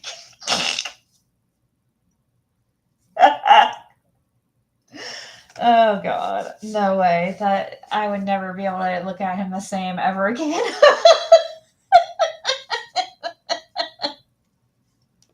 I'm sorry, I would never get that image out of my freaking head. But yeah, this doesn't sound like, how can this be something good? It doesn't seem good at all. It seems, yeah, gross. Treating her equal, or you're treating her with respect, but you're actually dishonoring her. And so to keep you from dishonoring her and disrespecting her, that's what I'm telling you, you need to go through me. It's not that she can't speak for herself, but that's why I'm here. And when you are continue to trying to get her to make decisions without me, or trying to usurp me, or try to cut me out, you're literally telling her to dishonor me. You're literally telling her to act like a hoe or a woman of reproach. Does that make sense, Pastor? It makes perfect sense. And Kabir, that's tell your everyone the way that.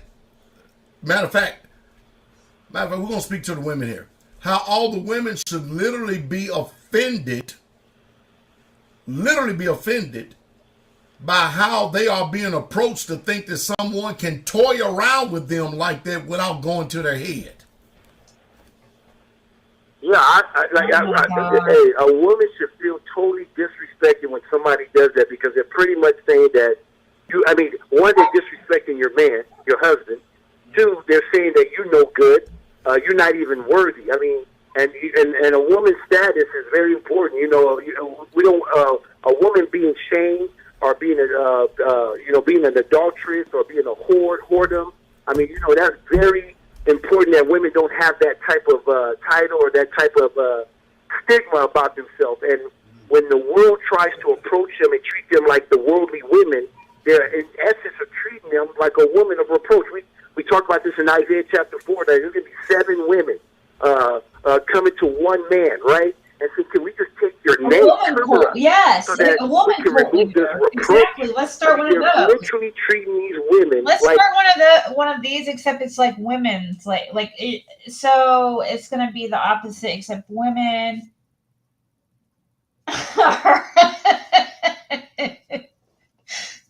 It's like women are the head of the household. It would be like I guess that would be kind of actually make it feel like, what's those women that, dominatrix.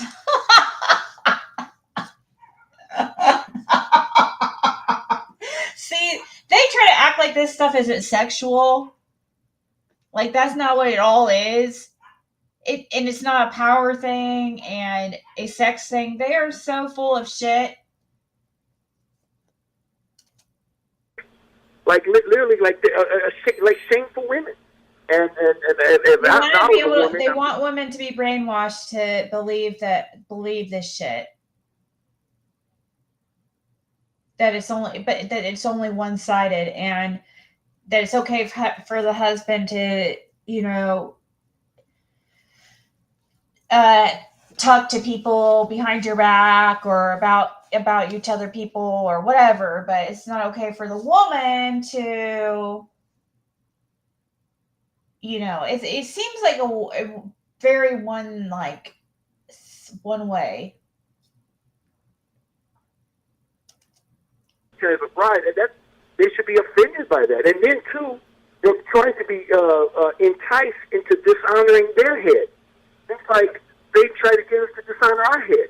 I mean, so we got to really think about, I have this thing that's talking about we're the bride, but they're literally trying to encourage women to dishonor their head, to literally sin, to entice them to sin. Just like Eve, just like Satan, what did he do? Instead of going to Adam, he went to Eve and convinced her to make a decision to eat the fruit without going through her head.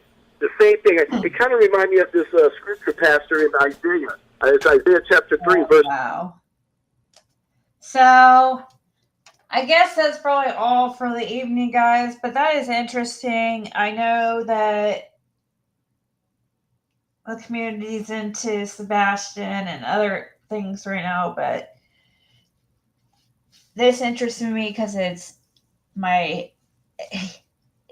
hits home in a way because it's Indiana, it's Indianapolis Colts related, and the area near where one of my family's from, that area of Indiana, Goshen, Indiana, Cass County, right over there by where Delphi is. This is the same area where Libby and Abby went missing, or were found dead, were killed, actually, I should say. Yeah, boy must be found. But you see how they have organizations everywhere. He could be hidden anywhere in this organization. They're going to have, this guy knows so many people. He's got people in some pretty high places. He's a former Colts member, NFL football player. He, there's a few other very, ex NFL football players in this organization that are supposedly, for some reason, are just suddenly the leaders of this whole cult, because I don't know how you get chosen to be the leader.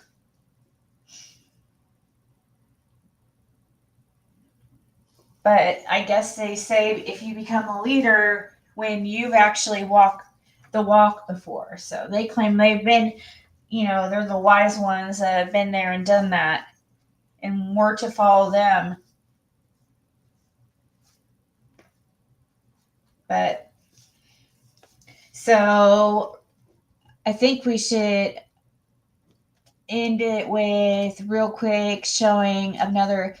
Let me pull up another picture of Bryson Muir. See if anything else has been posted.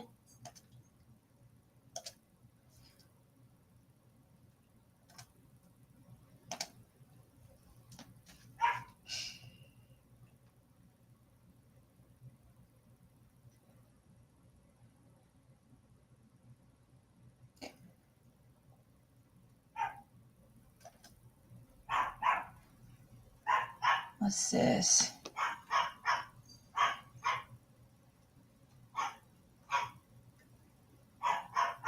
My dog starts to bark, of course. 59 Newsroom.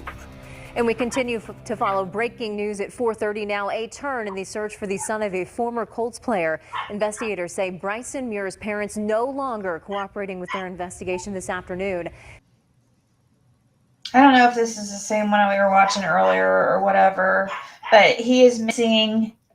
He could be in. State police say Daniel and Kristen Muir agreed to bring Bryson to the ISP post in Peru at noon today, but that did not happen. No, not. About an hour beforehand, the Muirs abandoned that plan. Now, a silver alert is in effect, and investigators believe Bryson could be the victim of abuse and in danger, extreme danger. Bryson was last seen 12 days ago with his mother leaving his grandmother's house in Ohio. You're seeing the picture of him there. His grandmother then called police to report Bryson's black eye.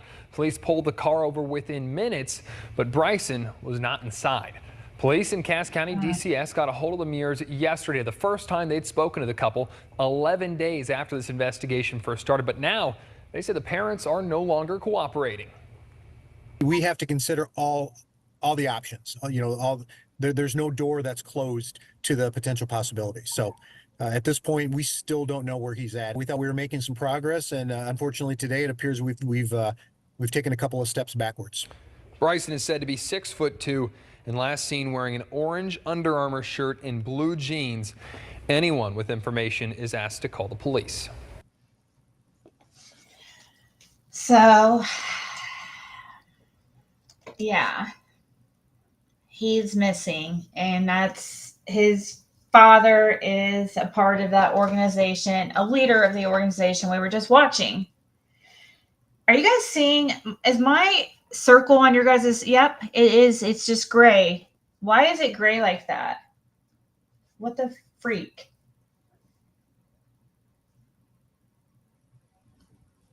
That was just 7 hours ago. So that's one of the most recent. And thank you so much, Jessica. I saw that you got me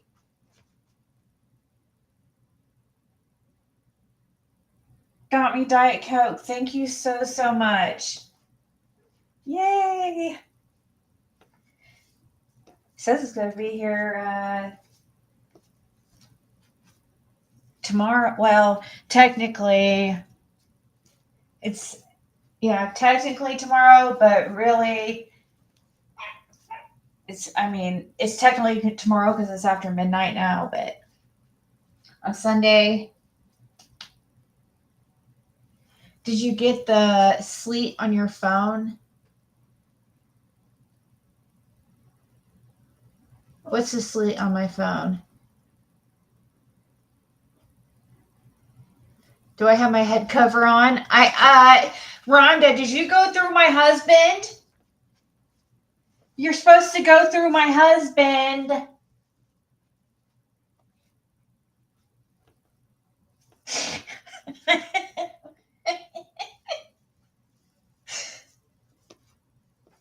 one that's supposed to tell me if I wear a head cover or not. Oh wait, no, a head cover. I think I think that's automatic. I have to do that. I don't want to disrespect. People are going, oh, she's disrespecting the Islam religion. No, I'm disrespecting this, whatever this cult is that they have going on.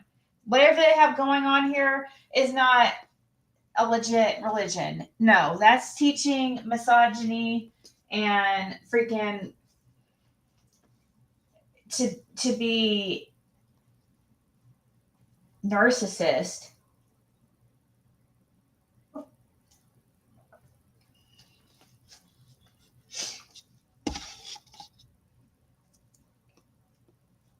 Did I get the alert on your phone? Oh, no, actually I didn't.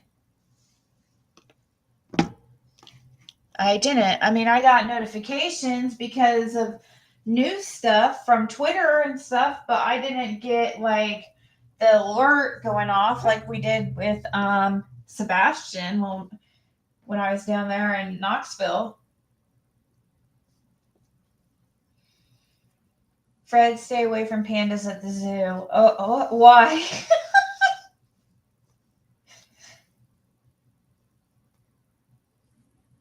Oh, Bandit looks like a panda. He does. He looks like a little panda. He got one of those. I want to give him one of those teddy bear cuts, and make him look like a little teddy bear, but I'm afraid his hair won't come back. His hair is so glorious and fluffy, and I just don't want it to freaking. I hear sometimes if you cut it off, it won't come back, and his hair is like so magnificent. This guy, or he must have been a breeder because he said, he was like, I have Pomeranian puppy or 6 Pomeranian puppies. And it's like, oh, I don't need any more. But, and he said he had a Merle, or I think it's called Merle or something. And a brown and black one, or brown and black one or whatever. But he was just like going on and on about how beautiful of a dog Bandit is. And he is. He's a showstopper. That's for sure. Did anyone see the local alert about the guy supposedly kidnapped by his girlfriend? What? Where's that? Are you serious? A guy kidnapped by his girlfriend. Now I'm gonna have to look that up.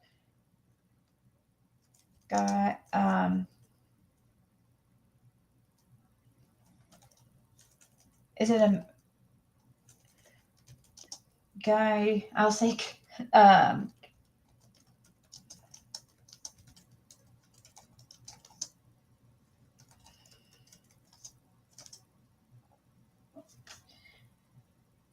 I'm not seeing anything like that. I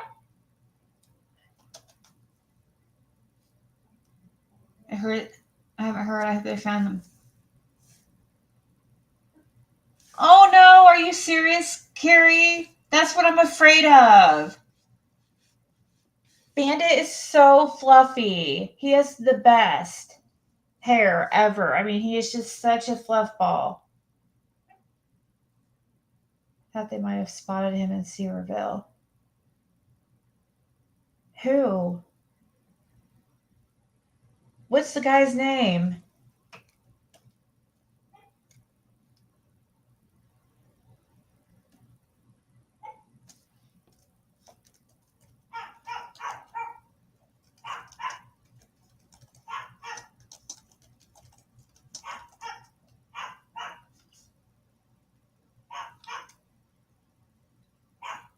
Are you talking about?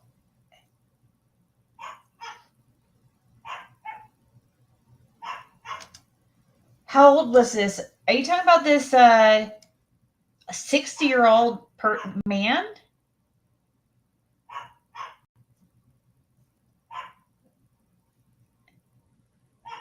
Are you talking about a 60-year-old man?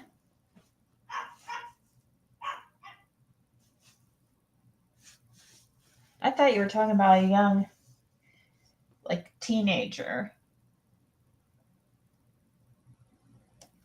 Both firefighters.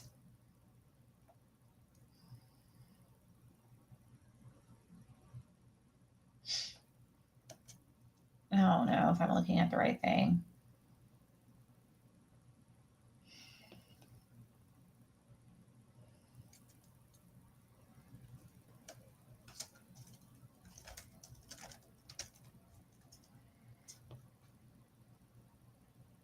Oh, they were headed to Tennessee.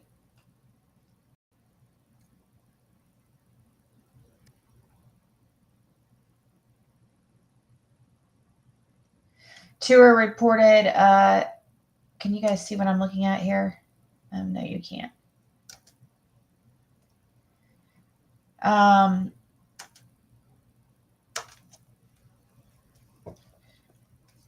Two firefighters reported missing, believed to be headed to Tennessee. This was a few days ago, on June 26th. Their phones are both of their phones are off, but their last known city was Cosby, Tennessee, around 7:30 p.m. on Tuesday. The car they are known to be in is a black low-profile 2017 Ford Focus with Georgia license plates reading GEX655 and a firefighter logo on the plate. Huh.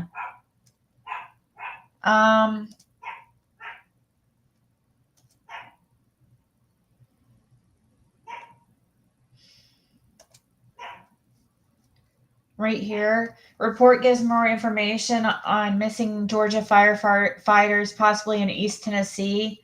Two firefighters, Reagan Anderson and Chandler Cumbander, were reported missing out of Hinesville. Let me see. We'll just watch this. The power's out, you're miserable, and the food is bad. I don't want to You watch ask the ads. yourself, why Yeah, didn't I I can get skip that it and- generator? Premier Generator. 5, 4. Your home stays fully. Good afternoon. Welcome into WVLT News at 3:30. I'm Casey Wheelis. Brittany is off today. Right now, Georgia police are searching for two missing firefighters they say could be in East Tennessee. This is Reagan Anderson and Chandler Cumbander. Officials say they were reported missing out of Hinesville, Georgia, but their phones last pinged somewhere in East Tennessee. Police say they could be driving Anderson's car, this 2017 Ford Focus. If you have any information about where they may be, please call police. Right now, the Newport Police Department. So there's no There's a better way to eat the information. heat. That's it. Better in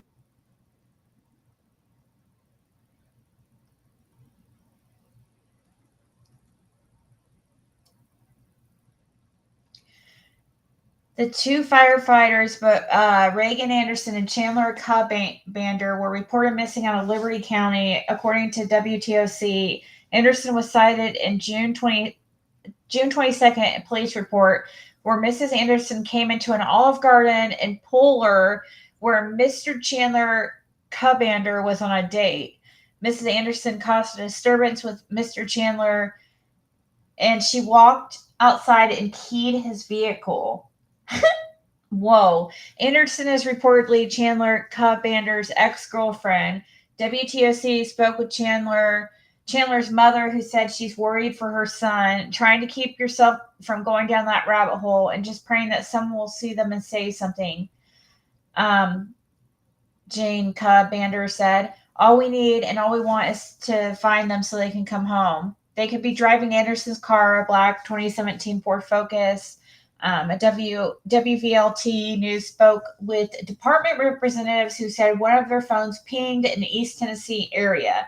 Additionally, Cobb County Sheriff C.J. Ball told WVLT News that his office is looking for the same car in case they are in the area. So it doesn't look like they've been found, because this is the most recent article I could find, which was from 12 hours ago. So Deputies man wanted for setting house on fire. No, that's not him. That's not. Wow. Wait. Here we go. New security camera footage shows missing Georgia firefighters in South Carolina. What? Are you serious? New security camera footage shows 2 missing Georgia firefighters in South Carolina. What the heck? What are we watching here? Firefighters have been missing since Monday morning. They were last seen in Cosby, Tennessee, about 30 minutes away from Pigeon Forge. WJCL 22 News' AJ Sisson has been on the story since the beginning, and he has new security camera footage that may help authorities in their search. This is terrifying, and you have no answers. On your screen is the last known security camera footage of Reagan Anderson on Monday night at an unspecified Circle K in South Carolina. My understanding is that his phone pinged at the same gas station where she utilized her debit card and can visually be seen pumping gas. What I'm able to see, I cannot tell he was in the vehicle. According to Chandler Kubander's parents, he was last seen on Monday morning, leaving Crunch Fitness at the Oglethorpe Mall. They say they saw security camera footage showing Anderson's car parked near Kubander's and then only saw her car leave. After that, we don't see him again. His car was still in the parking lot at this time and remained so until they allowed us to go ahead and go get it because we have an extra key for it. Monday evening is the last time either of their phones made a ping. The FBI Bureau of Knoxville referred me to the Cock County Sheriff's Office on the investigation. I called, but have not gotten a response. I would encourage anybody that may come into contact with them to call 911. Any information that they could provide and being a good witness would be beneficial. Providing that information to local law enforcement. We really hope it keeps going. Just keep sharing the information is what we really want.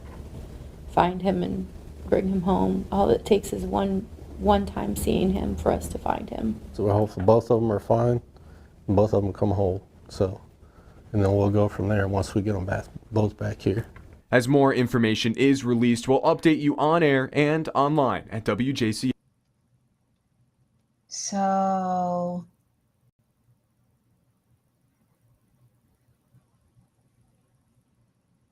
this is terrifying, says Jane Cubander. You have no answers.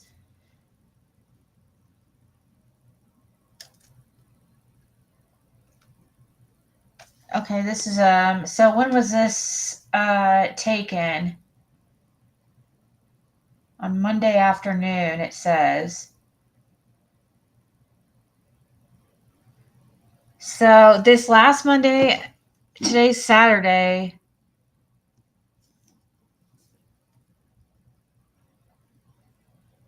So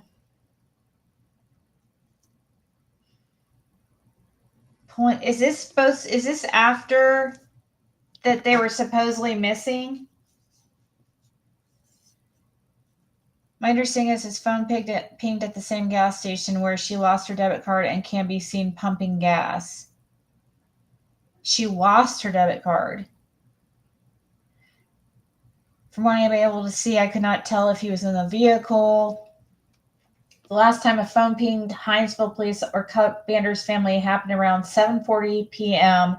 Monday night in Cosby, Tennessee, their last known location. The family believes they're going to the area of Pigeon Forge or Gatlinburg, Tennessee. I would encourage anybody that may come into contact with them to call 911. Any information they could provide in being a good witness would be beneficial, said Howard.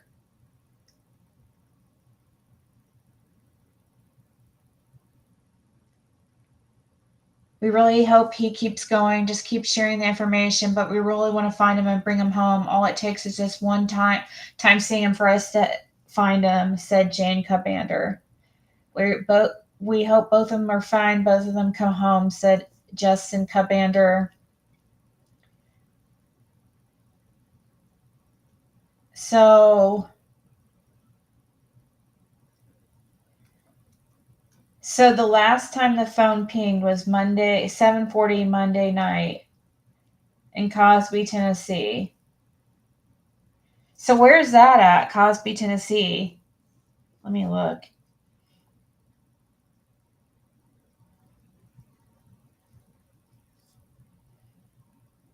See, you got me into another rabbit hole.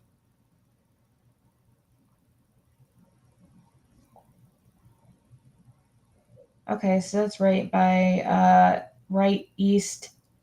Oh, right there near Andy's stomping grounds. Andy Bernard's near right east of Seaverville and Pigeon Forge. So yeah, it's super close. So they think maybe she's holding him against his will, maybe in a way, threatening to. She could be. She could have got him to the car and has threatened to kill him. Who knows? Some women be crazy.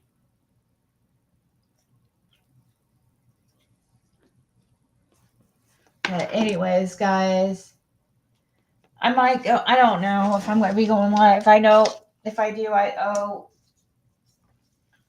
know Diana paid for a reading, and we'll see.